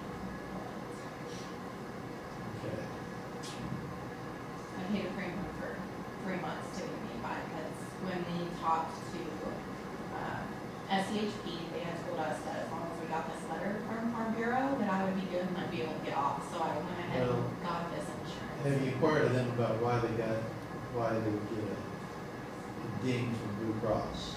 Meaning, Well, they're saying it pretty much exactly what you're saying, is that, because they were not part of the Obamacare or approved by Obamacare, that they can't accept them. But I guess what I don't understand is that I feel like it's because I'm on a family plan that I can't get off my insurance. And if I would have known that, I would not have done that. So. Well, but you guys are accepting your insurance at no cost. As a family working for the county, so that's an automatic, that would put you to a family plan. So you each individually had your own single plan when working for the county, is that correct? Prior- I did, yeah. Prior, because CHP would not let me put her on his plan because she was leaving an individual policy. They would not allow me to put them as a family when she came off. Do you understand what I'm saying, Todd? She Yeah. did not have group credible coverage when she came in. They would not have her to his policy. now, maybe I'm not tracking here, because I had understood from looking at it that the policy was a family policy. It was starting January 1st on a renewal. Okay, what was But the when date? she first came on, she couldn't go on. On his, because she could not show a loss of credible coverage when she came on, which was an individual policy. They're like, that's not loss of coverage, she's choosing not to renew it. So I had to set her up in her own plan. I'm not, because you're mixing my timelines up, I'm trying Right. to figure it out. At one time, it was separate coverage for the two. She had her own, right, in 2024. When we It started renewed for January 1. 2025, When was your last day of work? January 17th. Okay, so right when it started in the family coverage situation, January 1st. when do you guys come up for full renewal of health insurance? We do the renewal in October for a January 1st start date. Okay, so in October, you indicated she was employed, family then came through, boom, yeah. So, yeah, I couldn't, yes, that I didn't do the research enough to know this, and that's the problem, is this is in some massive area. But, it would be a guess that if she was on an individual coverage basis and you canceled because she didn't work there, and they really aren't concerned about her family plan. Is there anything that we can do to advocate on her behalf to get her off this family plan? We've Tried tried. everything that we know. Yeah, the only one who can, I think the one who's making this decision is Blue Cross for the most part. Right. It seems like, from what we're saying, they're right in the legal aspect of it, meaning the plan you have now is not compliant. In their opinion, correct? What does that How can mean? they say that? Well, almost the only thing they're gonna accept is group credible coverage, is what they keep telling me. Group means it pretty much has to be coming through your employer. They're not gonna only let you go get an individual policy on your own by yourself and go, here you go. What they're saying is it's gotta be backed by big publishers. Mm-hmm. You can't have, That is the Isn't wording. Farm Bureau Financial Services big enough for them? Is it a franchise? It's technically an individual policy, they have a group number, and what I was told by SEHP, and not by Mary. Mary and Christie have been super helpful. They've We're been not trying. upset with them at all. I- But what I was told is if they had a group number, we would be good, and they had told my husband, but of course it was on the phone. And he is in writing, but that if I got this letter and had a group number on it, I would be good. And so we paid the premium to be on that plan, And or to that's be on where that plan. we thought Then we we got the were good. letter, and I still did not get it. And will Farm Bureau send a letter saying that it's a group plan? They will, but they're also gonna cover their butt, and they're gonna say that they're not approved by this Obamacare stuff. I mean, I understand where they're coming from here. And so, Yeah, I'm sorry you have to go through this. 'Cause I this- even Because talked the whole to- thing is, that she was employed, her husband was Right. employed by the county, and it's supposed to be a benefit, and now it's like we're taking all that away. I also talked to. Well, unfortunately, the county's not taking all that away, it's out of order. And What they they have don't is- have jurisdiction over SEHB. So they forwarded it to SEC as a So- complaint, At the end of the day, it's probably gonna be a legislator, Roger Marshall, Tracy Mann, Jerry Moran. They're helpful in the hands, they're helpless in the hands of an angry God here too.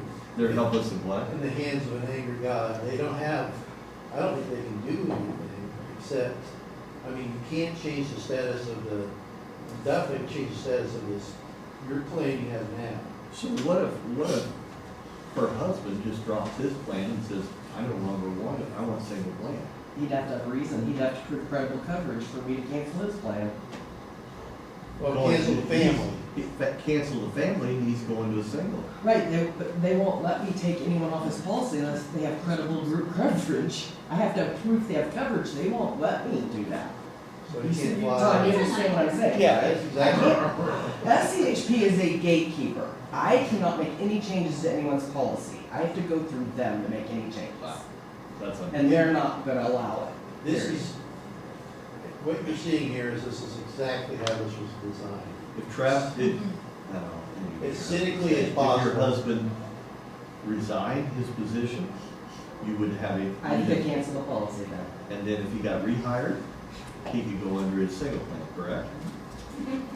Yeah, I don't know. I'm just trying to I don't know if there's brainstorm any ways time frames that. on that. Yeah, I do not know. Yeah, that, I mean, yeah, the I problem, mean, technically, that would work, correct? I'd say technically I would not pass on that myself.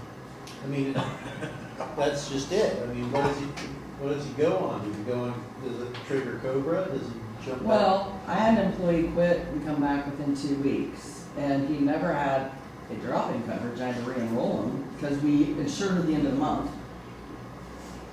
And I also think. And a new hire date. Travis's job, because I'm just trying to No, I brainstorm in ways that. he's worked super hard to get to where he is. Yeah. It sucks as a wife, that I'm taking some of, a big portion of his income I know. because of me, so. Well, the only thing I can, I just hate to say it, but at a certain point, State Farm's probably gonna step up and Farm Bureau. Farm Bureau give you a refund of that premium because, I mean, did they reveal that it wasn't compliant, that it wasn't covered? I mean, because they're selling you, I mean, at the end of the day, they're an insurance company and they sold you something that wasn't Yeah. working. I've had them before, honest, I mean, and that's what I work for now, is Farm Bureau, so. Yeah, well, and that's why I'm saying, the employer ought to be at least a little bit responsible in this and say, I can't believe this is the first time they've had this done. But at the end of the day, that doesn't solve the long-term policy problem because Well- you're forced to stay on a family plan that you don't want to be on. Well, I guess when you saving grace is you're not paying for the plan at Farm Bureau. You're on coverage, you're just covered with the county. The reason why your coverage is cheaper is because it's a non-compliant, it's an association problem. And that means if you cancel it, you're net negative, I guess, in the sense that you're still on the county's plan, but at least you're not doubling up. I don't know what that. I mean, this is a nightmare. I know what I would do, which is what we already discussed, that Todd said, well, probably isn't the best thing to do. I'd do that myself, honestly. I say, come get, I mean, those unintended consequences are all. Yeah, there could be I other. understand that. All those federal employees got a new position and promoted, and they're now probationary employees. Yeah, work 30 years on probationary employees. Yeah, see, that's why you gotta watch those, get too busy. I don't know what to tell you, Bernie. Honestly, God, I don't. It's Our hands are tied because it's federal law, Well, yeah, and it's being enforced essentially by the insurance company. by the gatekeeper. Okay, Yeah. well, it was my last ditch effort, trying to talk to you guys and see what else. and I appreciate you coming. Like I said, I just don't know what to tell you. And the kids' insurance commission. Or give the cottage, you can't do Since they anything. don't have any jurisdiction, the insurance commission doesn't over them. Everybody else should ask about it, right? exactly as it was designed to do. All right. Well, we'll figure it out. I just. All right, I'm sorry you're having to go through this. It's, I'll figure it out. Okay. okay. Thank you. All right, thank you, Bruce.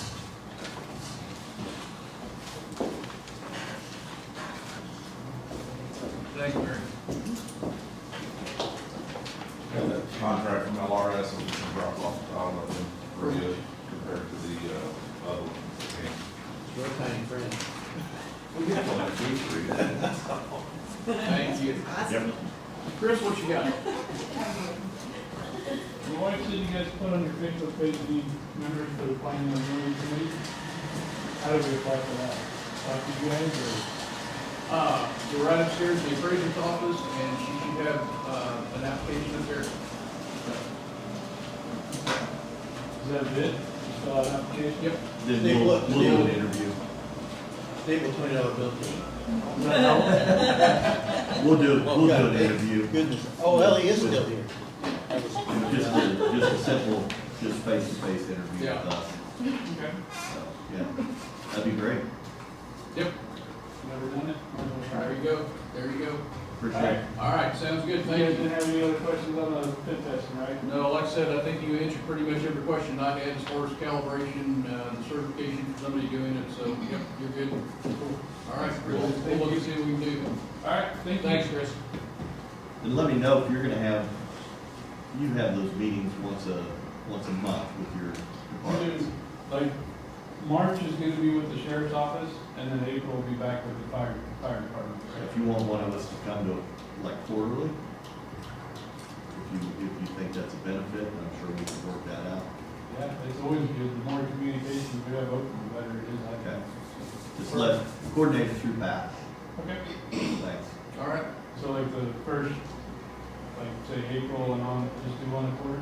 Yeah. Because it moves around other than the sheriff's meeting. Sure. Yeah, that's why I thought, if it's up in this area, Silver Holt or whatever, maybe Lindy could go, or up north of Whiting.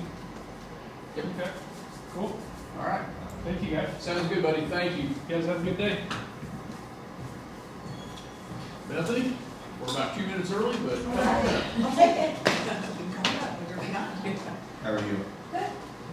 So we've updated the diversion policy, which I told you guys about, and so I just wanted to give you guys some guidelines, or updated guidelines, just for your reference. And one thing we did discover was for all misdemeanor or DUI or traffic diversions that were being granted, we were not, being paid back for attorney's fees on diversions.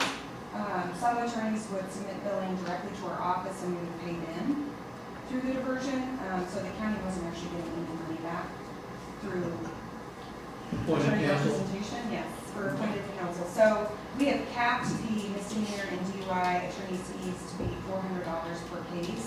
And so we should be seeing that money on each case, given back to the county, which is good. Every little bit helps. Yep, and then here's just the updated policy, which we did post on our website as well, so it's more accessible. And then, we are having a victim, rights and resources presentation with the AG's office. Their victim coordinator, Tiffany Askew, has agreed to come and present 4 hours for us on March the 18th here in Memorial Hall. So we reserved Memorial Hall. It's going to be for legal assistants, attorneys, and so our office is hosting that, and other prosecutors in the 2nd Judicial District have been invited to attend if you'd like. It's going to be free. So I just thought I'd let you guys know about that as well. And that's it. That's all the updates I have.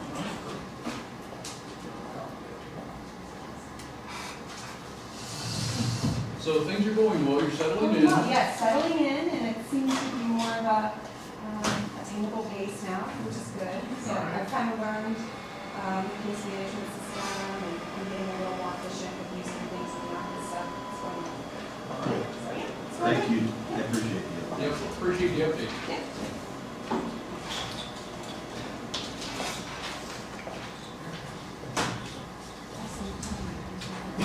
Mark, if I could, I'm gonna take a. Yep. Take a little recess.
So we haven't heard back from them, but they do that on it.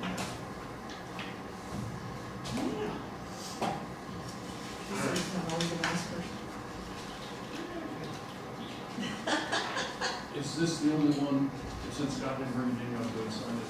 Okay, we have payroll change for the new gentleman out at Road and Bridge.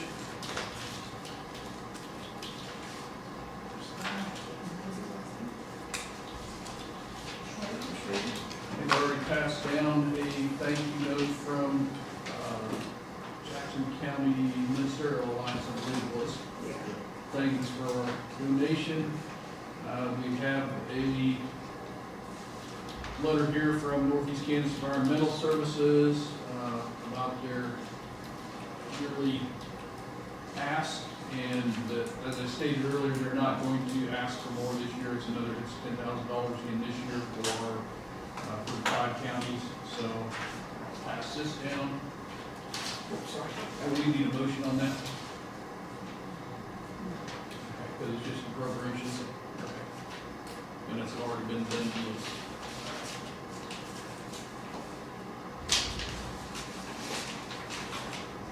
And here's another from the environmental department, water. So we must have one on here somewhere. See, they spell Barnes Inn wrong. There's an E on the end of it. Maybe you want to check on the spelling.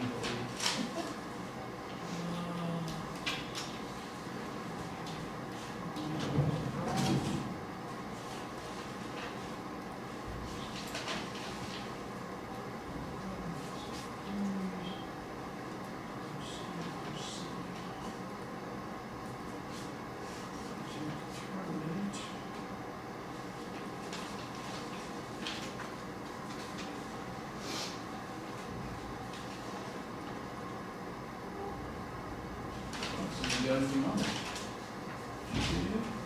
I didn't even have there in my basket, just as I thought. Unless I missed it, I don't see that we have anything in the county on there this time, so.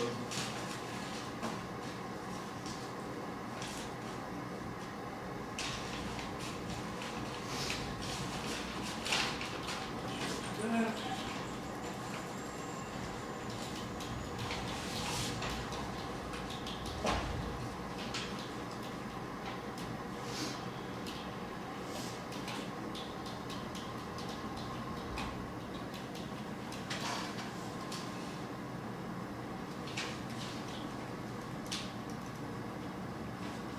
Pass this on, have him take a look at it, 'cause I have no idea what that is.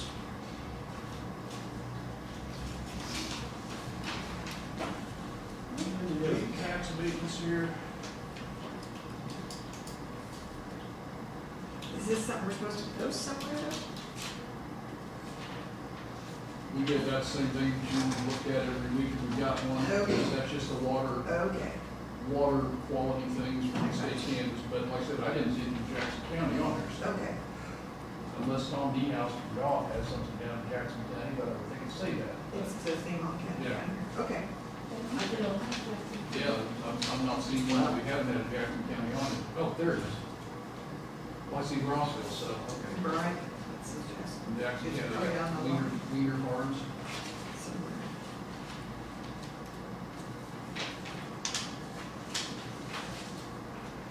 Typically, Christie, the alcohol revenue based on past, we get it once or twice a year, quarterly. So what was it last year?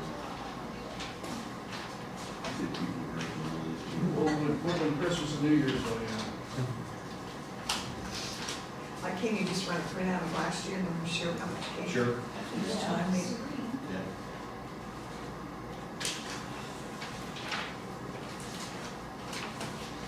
And I'd like to discuss our night meetings too. We'll go ahead and get that done. Okay. I'm kind of in favor of putting a pause on those for right now. Number one, we're not getting word anybody there. Number two, I've got board meetings that I've got to go to on the first Monday. I got one night for, this mental health, and we're increasing those board meetings from once every quarter to once every 2 months, so, that's gonna put a strain on me there. So, you know, I kind of like consensus of the board to see about putting a pause on the night meetings. What's your input on that, guys? Fine with me. I'm fine. Okay. Well, not fine with this. Don't show up. Right. So, we'll get that posted on the website so that, everybody knows what we're not gonna do them right now.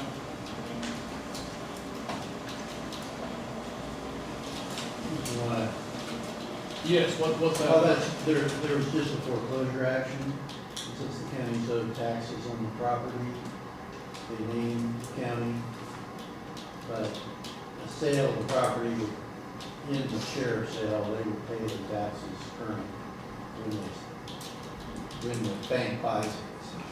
Okay. So there really isn't any harm to the county, it's eventually they'll get to a point where they'll sell it to the sheriff's sale and pay the taxes current on that. Is that why you see the county named in suits like this? I've seen those, I've seen it in the paper, but I never really Yeah. understood why. I did foreclosures for a long time, cats in the bank, and that's always, if you knew that there were taxes owed, we'd be in the county. Okay. And then no matter what. Name the county as the Board of County Commissioners? Yeah. or- Okay. Board of All County right. Commissioners, and that's why that is. It's just basically saying, Euro taxes too, we need to account for you guys, and if you guys have anything weird going on, tell us. Okay. Well, that makes sense then. Yeah, so, I mean, it's still like to get those, but, you know, 99 times out of 100, I won't answer and I won't do anything. And Jake, I can call them and I'll just say, what you're doing. And it says here basically that the order is gonna have an order of sale that's gonna pay taxes. Okay. So, Perfect. All right. Thank you. yeah. And I got through those documents we talked about before, so if you want another exec Yes. session to talk about that, probably in 10 minutes. We'll do that. I'll entertain a motion to go into executive session for attorney-client privileges, possible litigation for 10 minutes, starting at 11:11. So moved. Second. Been properly moved and seconded to go into executive session, attorney-client privileges with the board, Christie and Todd. Any further discussion? Hearing none, all in favor say aye. All opposed, same sign. Motion carried.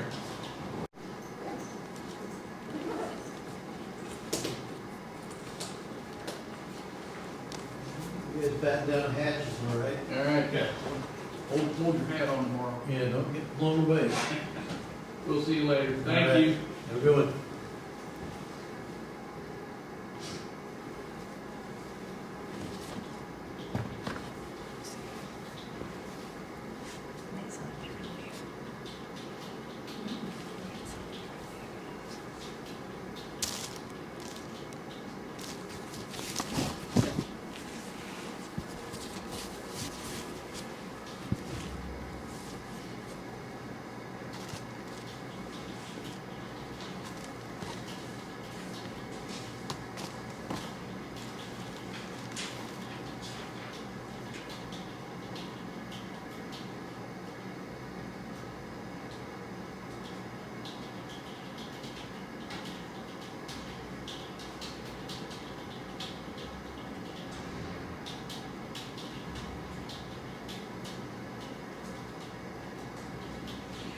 Well, you know,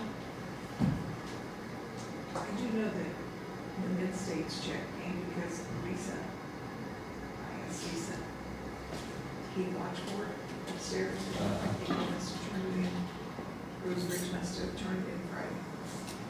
You know what it ended up being? I didn't ask her, she just let me know that it came, I forgot that, I thought Scott would say something about it. That's good. So anyway.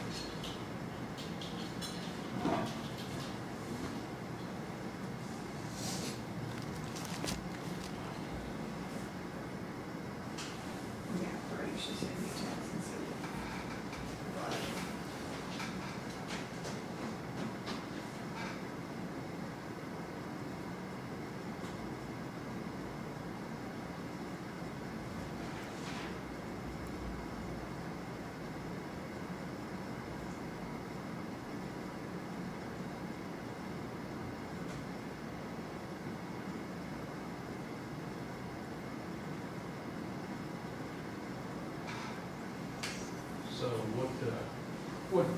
ones look like? Have you looked at those? Okay, so, yeah, we have, I think, 20,000 some change left in 218, line item 218. Once everything that's appropriated comes out. And it looks like I'm trying to.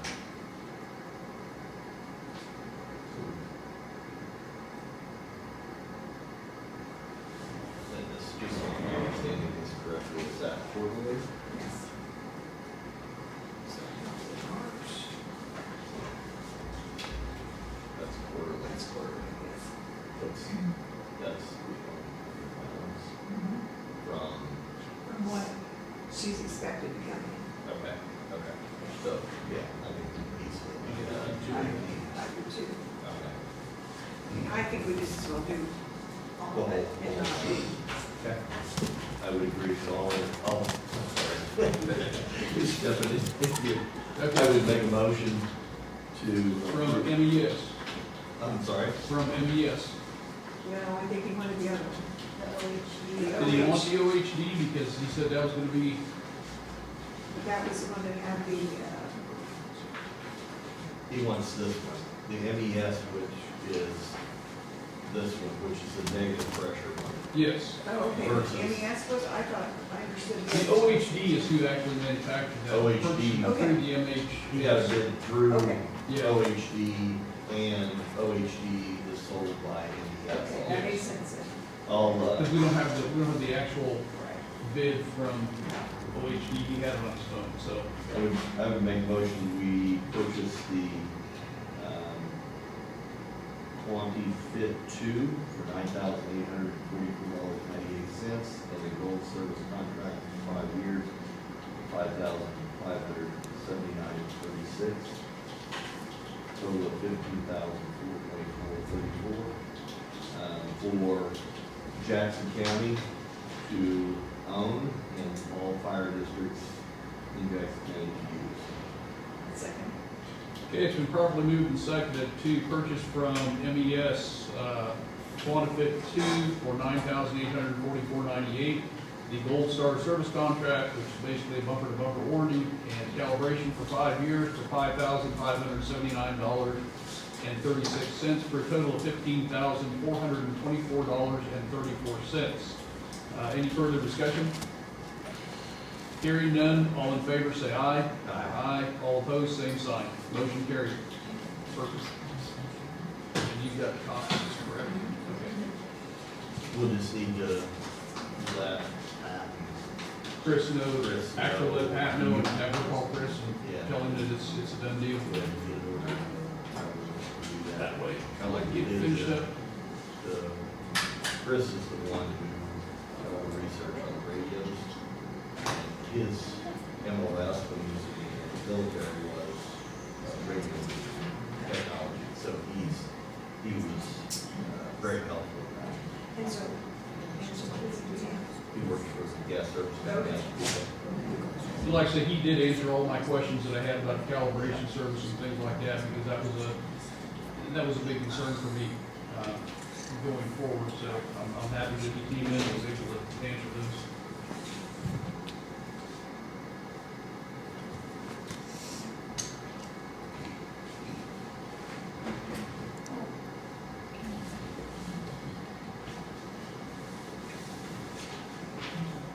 It's very large. Yep. And he's a good fireman.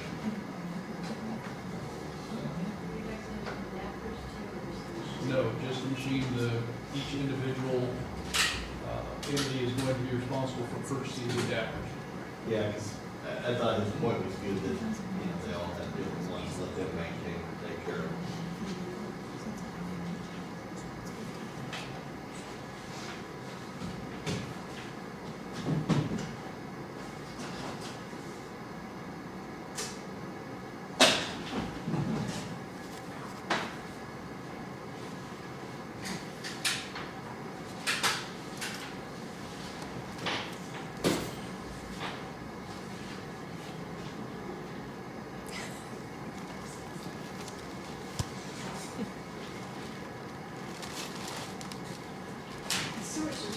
Director Brittany, I understand that Yeah, it's wrong. it's, It's just not a good place. it's completely off the wall.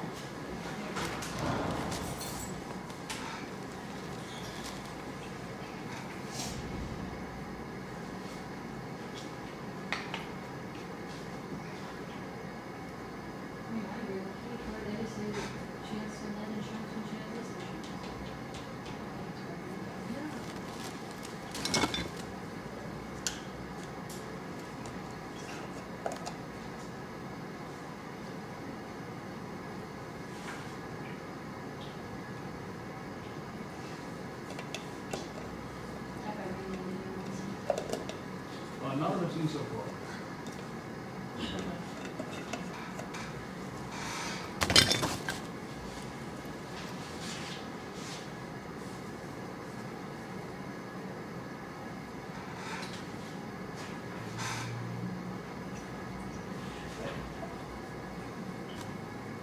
I think Todd Crowley, I think we call him. Okay. Okay.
On the minutes for February 24th, down here in the fifth paragraph, we'll start with Scott Robert. Down about halfway, it says Chairman Pruitt suggested that an anti-gel solution be added, should say be added into the graders, and that should also say when they know the temperature will drop below zero for an extended period of time. Because the 60-40 blend is good to 0 to 5 above, something like that. So if we do know that it's gonna drop below zero for an extended period of time, we need to go ahead and add that in.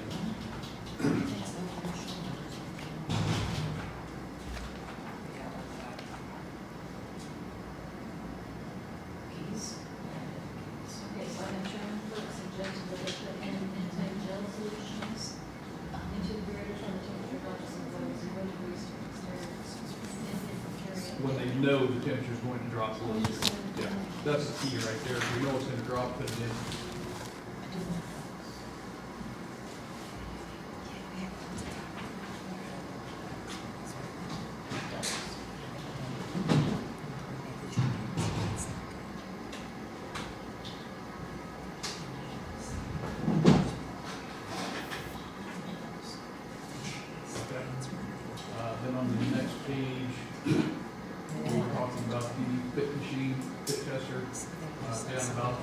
toward the way down the page, Chairman Pruitt asks that she double check this and then make sure there isn't an additional charge in reference to the warranty.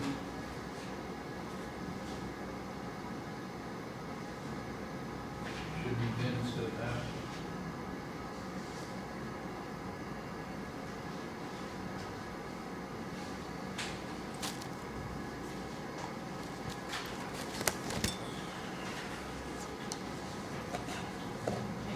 And drop down two more sentences, three more sentences. Chairman Pruitt would like to make it mandatory that all be fitted. Would make it mandatory if used that they all be fitted. And I think she explained that here, and Chris explained that here, that is what would happen anyway. Perfect. And that's all I had on that.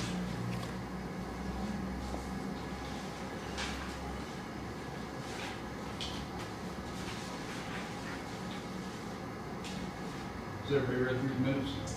Working on it. Okay, let me know when you're done.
What's up, Judge? How are you? Ain't no limit. Is this mustache kind of it? It is. I'm working up on you, ain't I? Something like that. Hey, things are going good upstairs. Good. I'll let you know. Thank you. Good. We got 2 interns. They're being trained. It's kind of cute. It's like, oh, he's so cute. I don't care where he's older than he is. But it's good to see the next generation come out. Yeah, I really like her idea of bringing interns in and start getting trained. I think that's going to be, like I said, it's going to help the next generation get up and get going, and hopefully that'll continue on with them when they get up in positions like. Now, understand when they're done with me, they're gonna think every judge is like me, and we're sad away. Understand. But no, going well. Good. That is great. That's what we like to hear. Because I know I came out here before when we were overwhelmed, but we seem to have gotten over that hump. Good. Still busy. Still a lot of cases. Still a lot of cases. But very, very manageable. Good. You know what I mean is, there, a while back, like a year ago, it was when we had 178 cases a day. Right. You just can't dispense justice to 178 people. Right. 4 or 6 hours. Yeah. Well, and Bethany came down today and told us that we need to change your conversion program and things like this, so. It's a step in the right direction as far as I can see. Yeah. What do you think on the history? I've always had the confidence. That was kind of my thing. decide to step up my game, I'm going to be the best. And if I can just step it up and get a pocket watch, very simple. Awesome. There you go. You're gonna play Sheldon Cooper then, right? Yes. I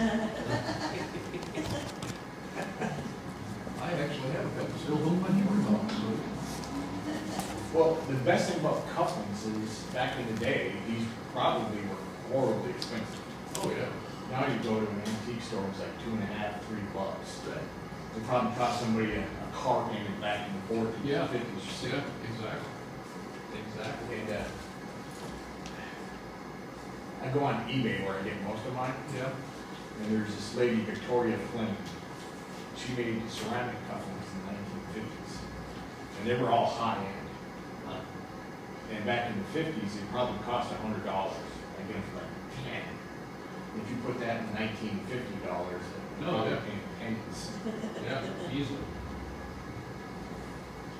Well, I still like high tacks and high clips too. Yeah, so do I, but I don't want to wear one with the vest. Yeah, The only thing I don't like about the vest is it covers up. there you go. I want people to see me. That's like when I was in the Army, I wore blaze orange. I wanted the enemy to see me. Yep. Made it fair for all. Exactly right. Let's see, what else is going on? My daughter's gonna graduate college in May. No, it means I'm getting really old. How old are you? Take a guess, can you tell on my hand? I'll take a guess. I'll say you're 55. Higher. Higher? I'm 60. Oh, well, you're still a baby. I like to think so. Are you still a baby? Yes. Yeah, you're still a baby. Let's see, when did your daughter graduate? She graduated. May 18th, No, when she graduated high school. 4 years ago, so Same years ours. 21. Yeah, so you would, yeah, so Marcus would have been, yeah. What's sad is sometimes I look at, when I have quarters, there's people that graduated with my kids. So you never made it out of home. So what's she gonna do? She got a degree in communications with emphasis in journalism. She's gonna lose money. She's not gonna be a YouTuber, right? Pardon me? She's not gonna be a YouTuber, right? No. Okay. But for her hobby, she just sits up and writes out scholarship applications. There you go. She makes a fortune. Just like, you know, when you're a student, you can't apply for those anymore. Yep. My son, he's gonna start, he's finished his first 2 years at Jim Head, and now he's going into nursing school in Washington. And what's great about that is he's a CNA. He got to do his first real live dead body, not real live, for Yeah. somebody that actually died with him being president. You couldn't pay me enough to be a CNA. That is hard work. It is. People scoff at it, but yeah, that is a hard profession to be in. But I think it's a good way for him to start out in nursing, Yep. so he knows what they're doing. I know several nurses who they worked their way through high school as CNAs. They got their CNA and worked at the nursing homes or care homes, and that's how they got through high school, then hit college running. So, I worked my way through working as a lumberjack, really motivating me to go to college. Oh, did you really? I grew up in northern Minnesota. I never know, sometimes I never know. Okay. Which ones are true and which ones? Actually, I was a state champion whale skinner in Minnesota. They used to have a lot of whales in the Great Lakes. Remember, I said used to, I was that good. so did you do the log spinning and all that good stuff? What? The log spinning?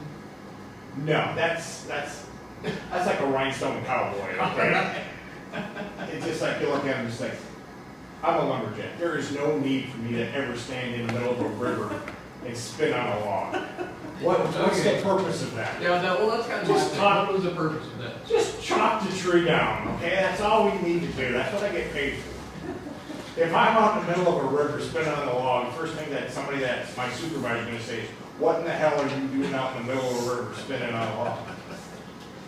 I had a rough night. Yeah. I Everybody would, agree? yeah, I'll move that we, pass the, minutes for February 28th and February 24th with changes. Second. Okay, it's been properly moved and seconded to adopt the minutes from February 24th, February 28th with changes. Any further discussion? Hearing none, all in favor say aye. Aye. All opposed, same sign. Motion carried.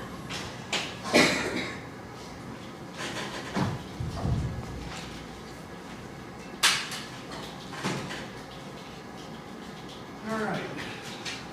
And here's that quote from Samsara.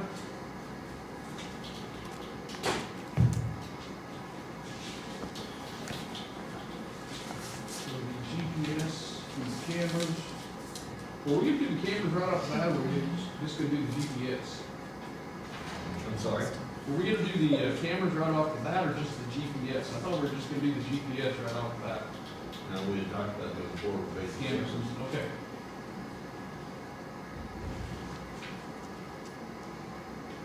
I didn't know if that was gonna be our second phase or not.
Business shots purchase.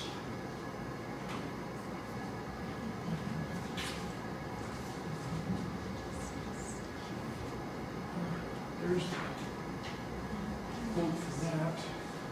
Take a look at that.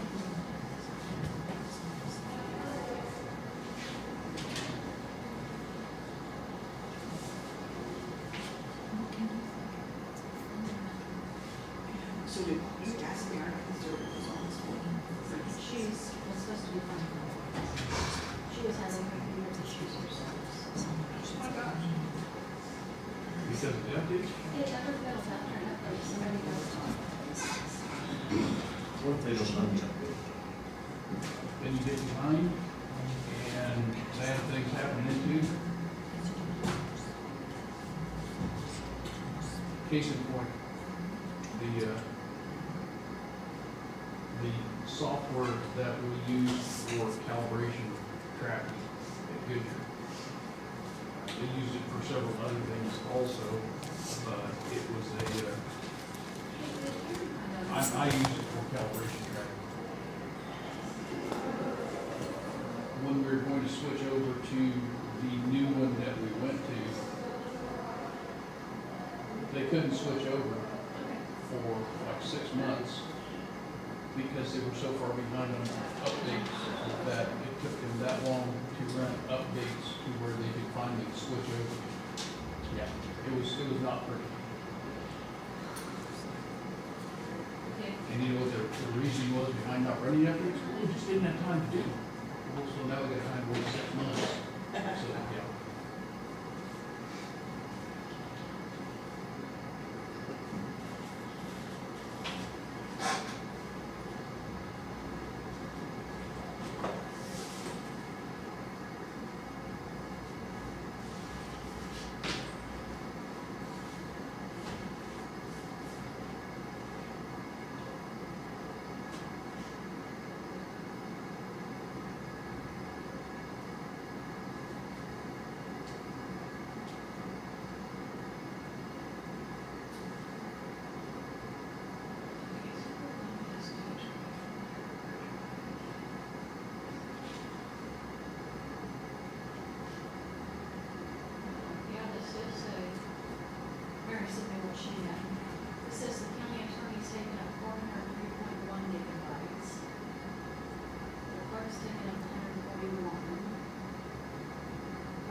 And is this the new server that we just got put in, or didn't you just get a new server put in last year?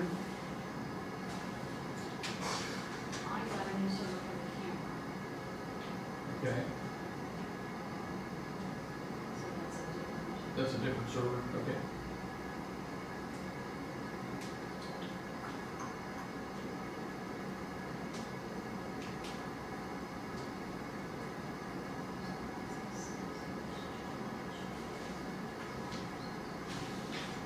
And so is this basically the dollar amount that they talked about in the beginning, when y'all started? They didn't really talk about They didn't dollar really amount talk in the about dollar beginning, I amount, don't okay. believe, did it, for the cameras and the Oh. GPS? I think GPS was maybe 10. And then, so the cameras, the quote here is for 15 something for the first year, and 15 something for the second year. And that's licensing and everything included, with 30, I believe it's all 32 GPS, 8 forward facing cameras, so, with 8 forward facing, is that what it says? Hey, yes. Okay, so why is there a difference in? That's got 10. License for vehicle gateways, car assist gateways, And see, like up here, that says 10. vehicle gateways, you know. That's no cost on that. Okay. That's right. Oh, that's hardware and accessories, and then this is licenses here, you go, Okay, all licenses. right.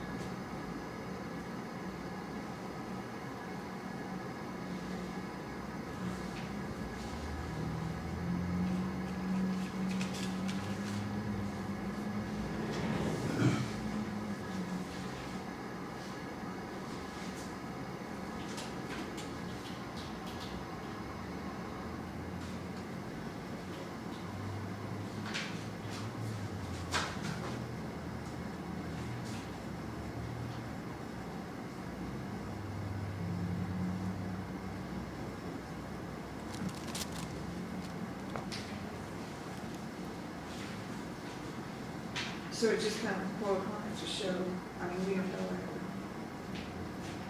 What's that? it's just a, I mean, it's okay, there's a signature. That's just a quote right now. Just a We've not quote right accepted- now, but We've you not don't know. accepted, Okay, right, we've not that's, accepted anything yet. okay, that's what I thought.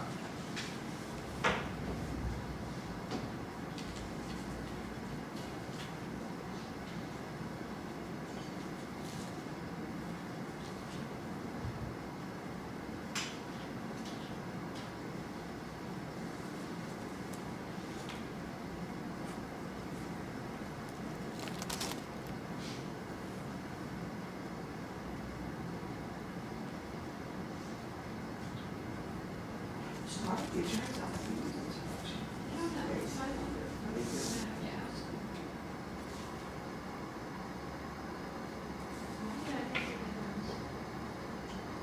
Or did you take our pills? I think it's just a propel server you have upstairs, isn't it? I believe. I think that's what now, and we need to talk to Bethany also, because I believe that was what she was talking about. She wanted to get off of our server and have one upstairs for just them. What, isn't that what she was saying? You remember that? Yeah. Isn't that what Bethany was saying? She wanted to get off of our server down here and get on her own upstairs for everything? I don't remember. But I if thought she that- did, I thought if that's she what she did, said. then that would make a, Yeah, it'd make a huge the difference there. in,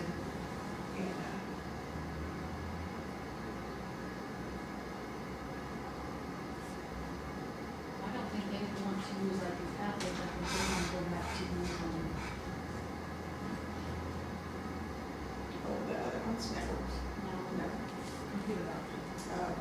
Oh, okay. So I Who think that does? might have been where the server issue to make the attorney. So if that's the case, then you have to have those. Because he's not getting online. I'm not sure that's a good quote.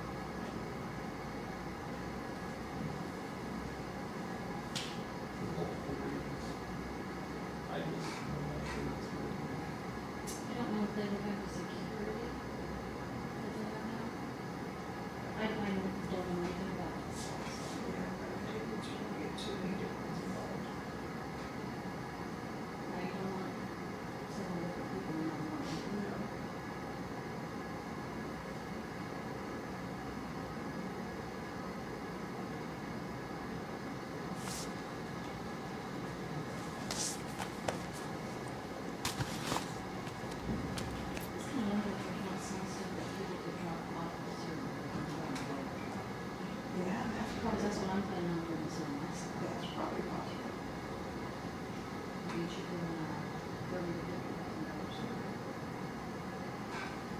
Right. Easy.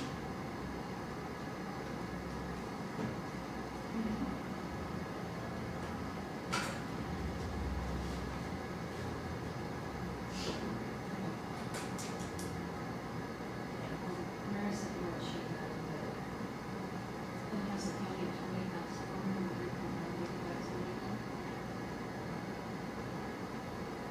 And then we're next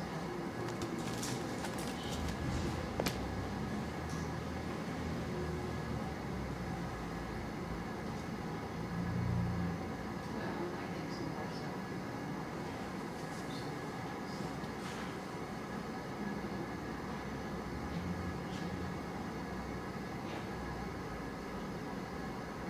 No, it was suggested. But they're actually commercial. They want to be for commercial.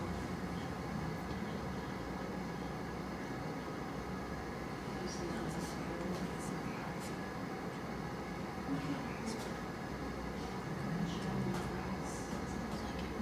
Thank you.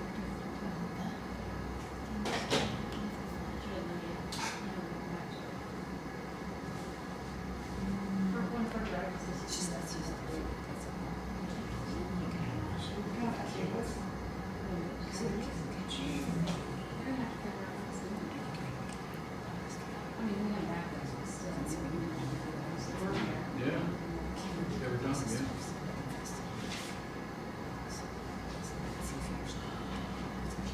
Mark, you said something about first year and second year. Yeah, if you look at her bottom,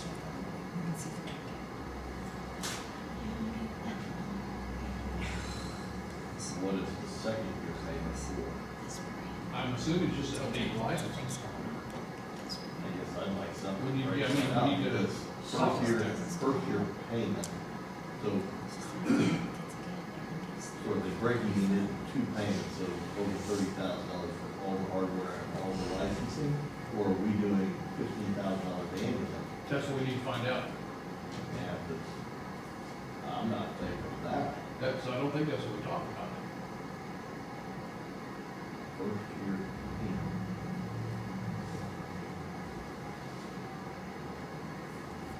So that's one of the things that we'll need to ask Scott to get some clarity on for next week.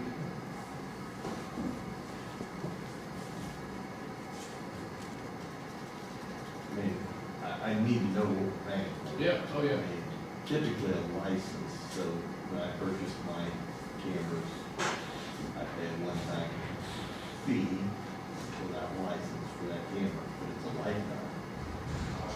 Some of them are lifetime, some of them aren't, so we just gotta find out what that is, and what that entails. I can't imagine.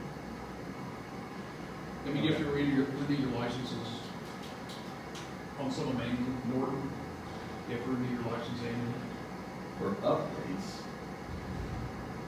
But you still have to renew you still have to renew your Norton license for your antivirus and all that, the Norton software. That's not you buy it and it's yours forever. but a license, the typically the annual license sales tax, there's the- but a license is different than a subscription or like Norton's antivirus or something like that. Yeah, I just need a breakdown of this. Yeah, what we're actually getting for What we that. get for 15,000. Do you wanna reach out to Scott and have him get a hold of them and break that down? Yeah. Yeah, because Ken is beginning here too, I mean, it's almost like there's a payment every year. It's,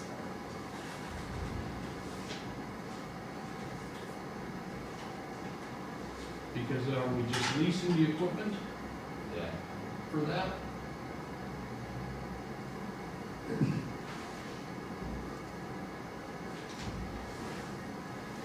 Yeah, because see, that's the total of these licenses.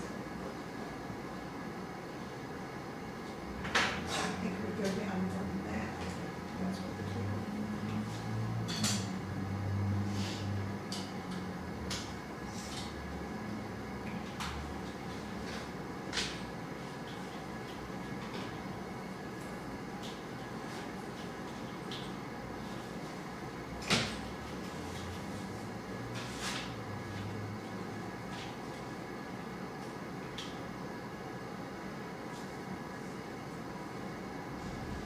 include a license fee for the Samsara Software Association Authority to be paid annually, beginning on the license start date and after, or a one-time hardware cost to be paid upfront.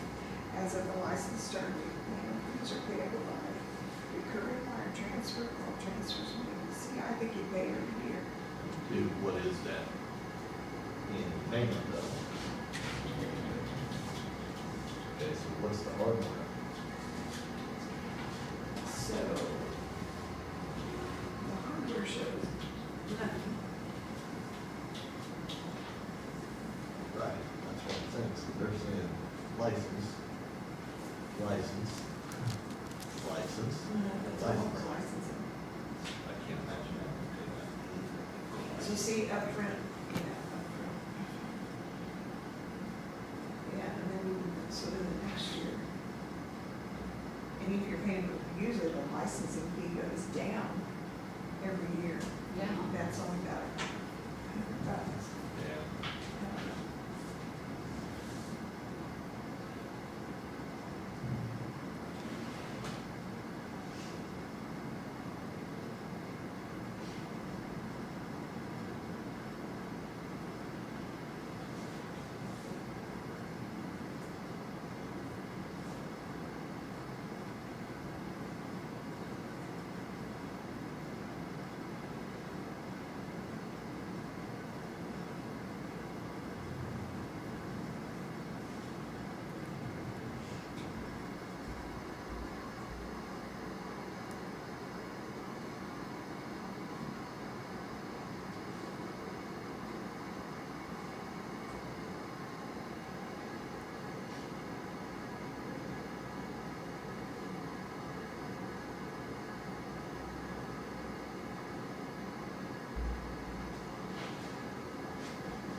Yeah, because I share there's not another,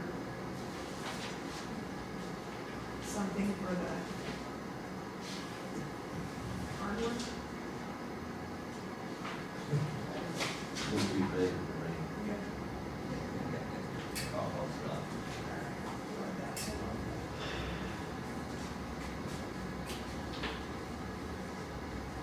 Kurt's not coming today. No, he said he was having a Marshall, you guys see anything?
So we split their interval into council office and try to. She said she doesn't have to.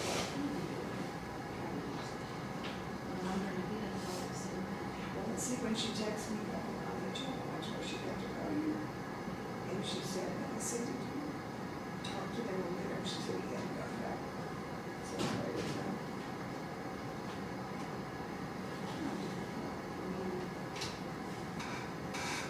They did tell her that she had that one with the group number, but I was surprised that it was in on her.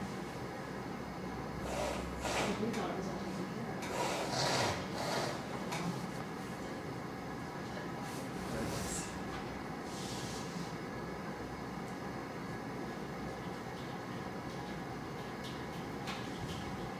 You guys looked at the emails Christie sent us,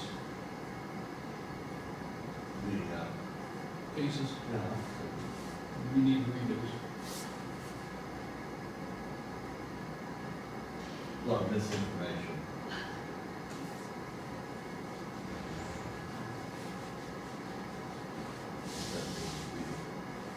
Okay, so I have an email here from Brittany. Okay. So it says, would you be able to clarify for me if I would have been on my own policy, could I have quit and not have been made to stay on the insurance? I really feel like it was set up incorrectly, and I don't want to blame Mary at all, but I feel like I should have never been put on a family plan. If she could have put me on my own policy, like I was prior to January 1, I don't think I would be having this issue. I don't think she could have been put on her own, because she wasn't an employee, right? Well, she started out on a single policy, but with the family policy set up the way it is, we will let everybody into that one policy because it's cheaper for the county.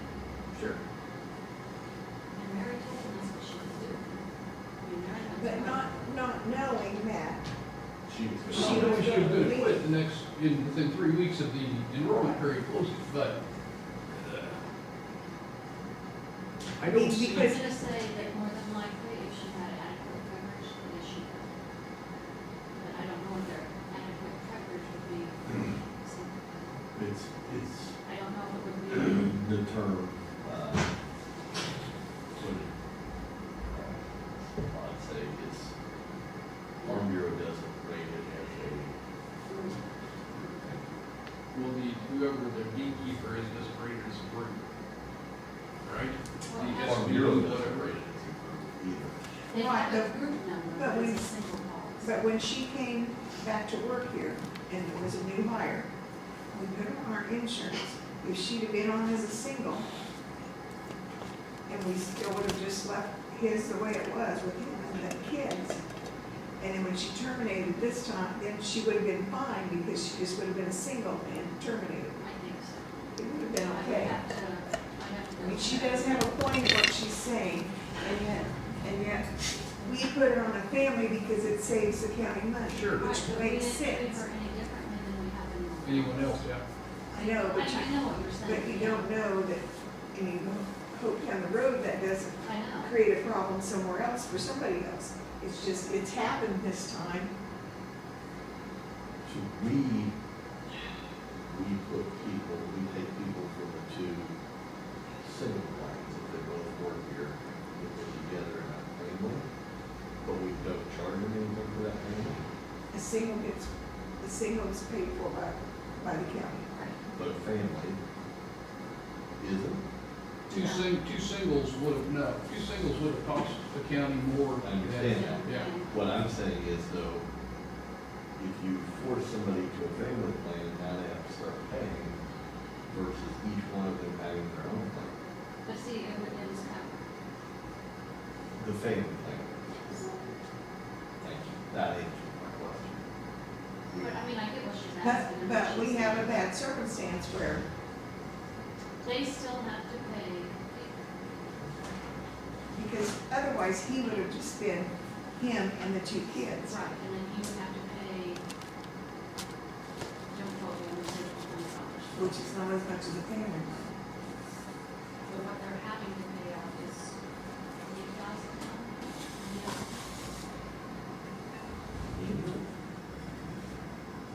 because they won't let her drop off that fee. See, it's,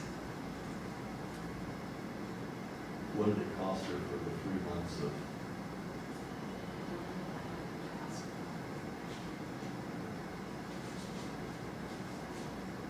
I mean, I think she got a little bit of a hurry by it, possibly.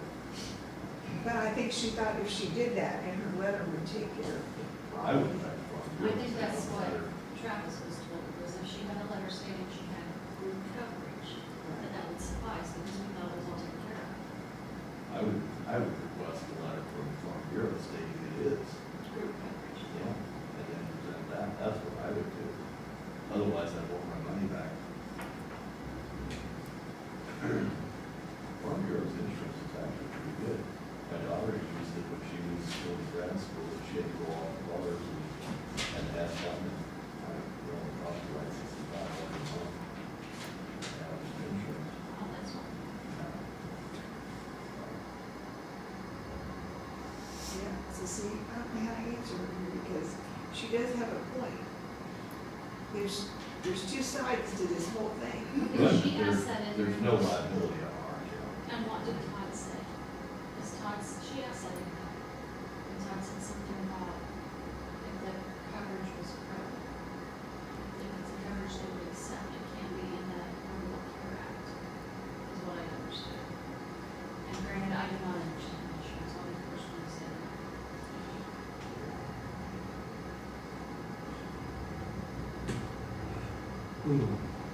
Yeah.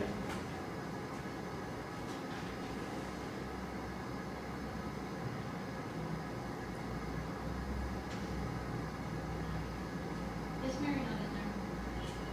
Can I talk to her, please? Thanks. Yeah, I mean, I feel terrible, but I don't know No, what that's to do. just it, because I had to say, in one respect, she had been on the school. She could have walked away from her.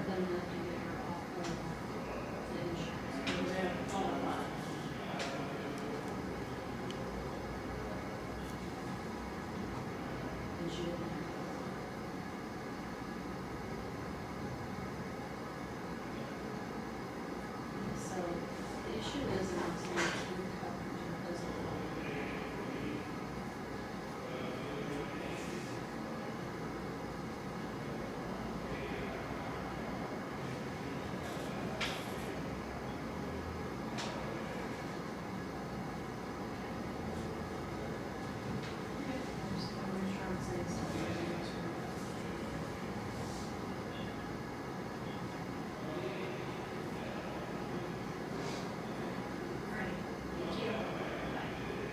Okay, so she would have her own policy, and she terminated where she did, that would have been that, she would no longer. See.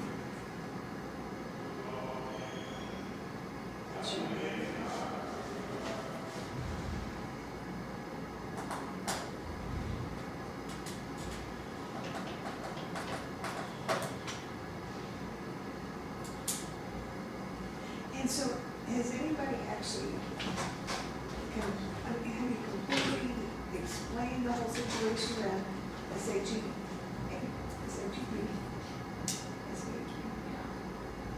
Remember that time involved in it? So he has tried to, I mean, he's read everything they've sent back. And he told us the same thing he said today. I just don't know where we could go. I mean, our hands are kind of tied, we've done everything we could do, haven't we? Yeah, I don't think there's anything we can do. What recourse do we Like have? a letter, would that make a difference?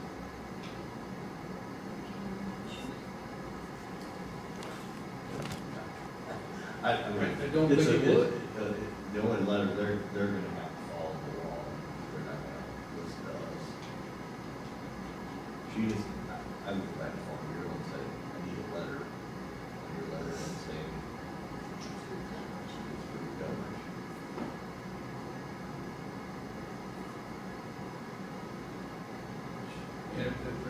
do that for, then I would ask them to refund her premium for 3 months so that they wouldn't have to be double paying for something they're not gonna use. That would be my suggestion. I mean, it's a no-win situation all the way around.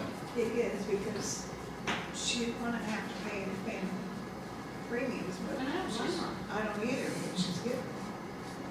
Because that's gonna cost them. See, you have children and, What did she do for the family?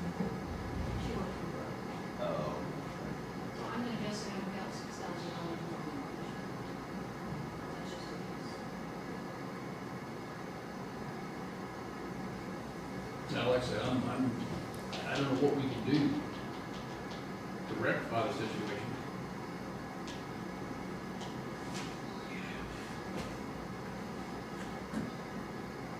Our hands are kind of tied, so I think we've done everything we can do. Can you get in this situation with somebody else?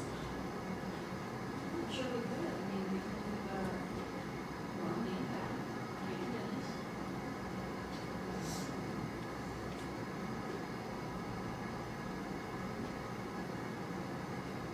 I'm gonna divorce. Janelle and Steve.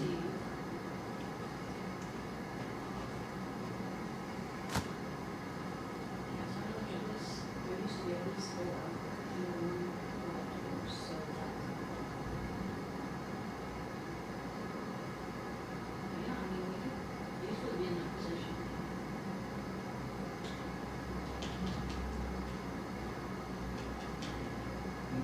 All right.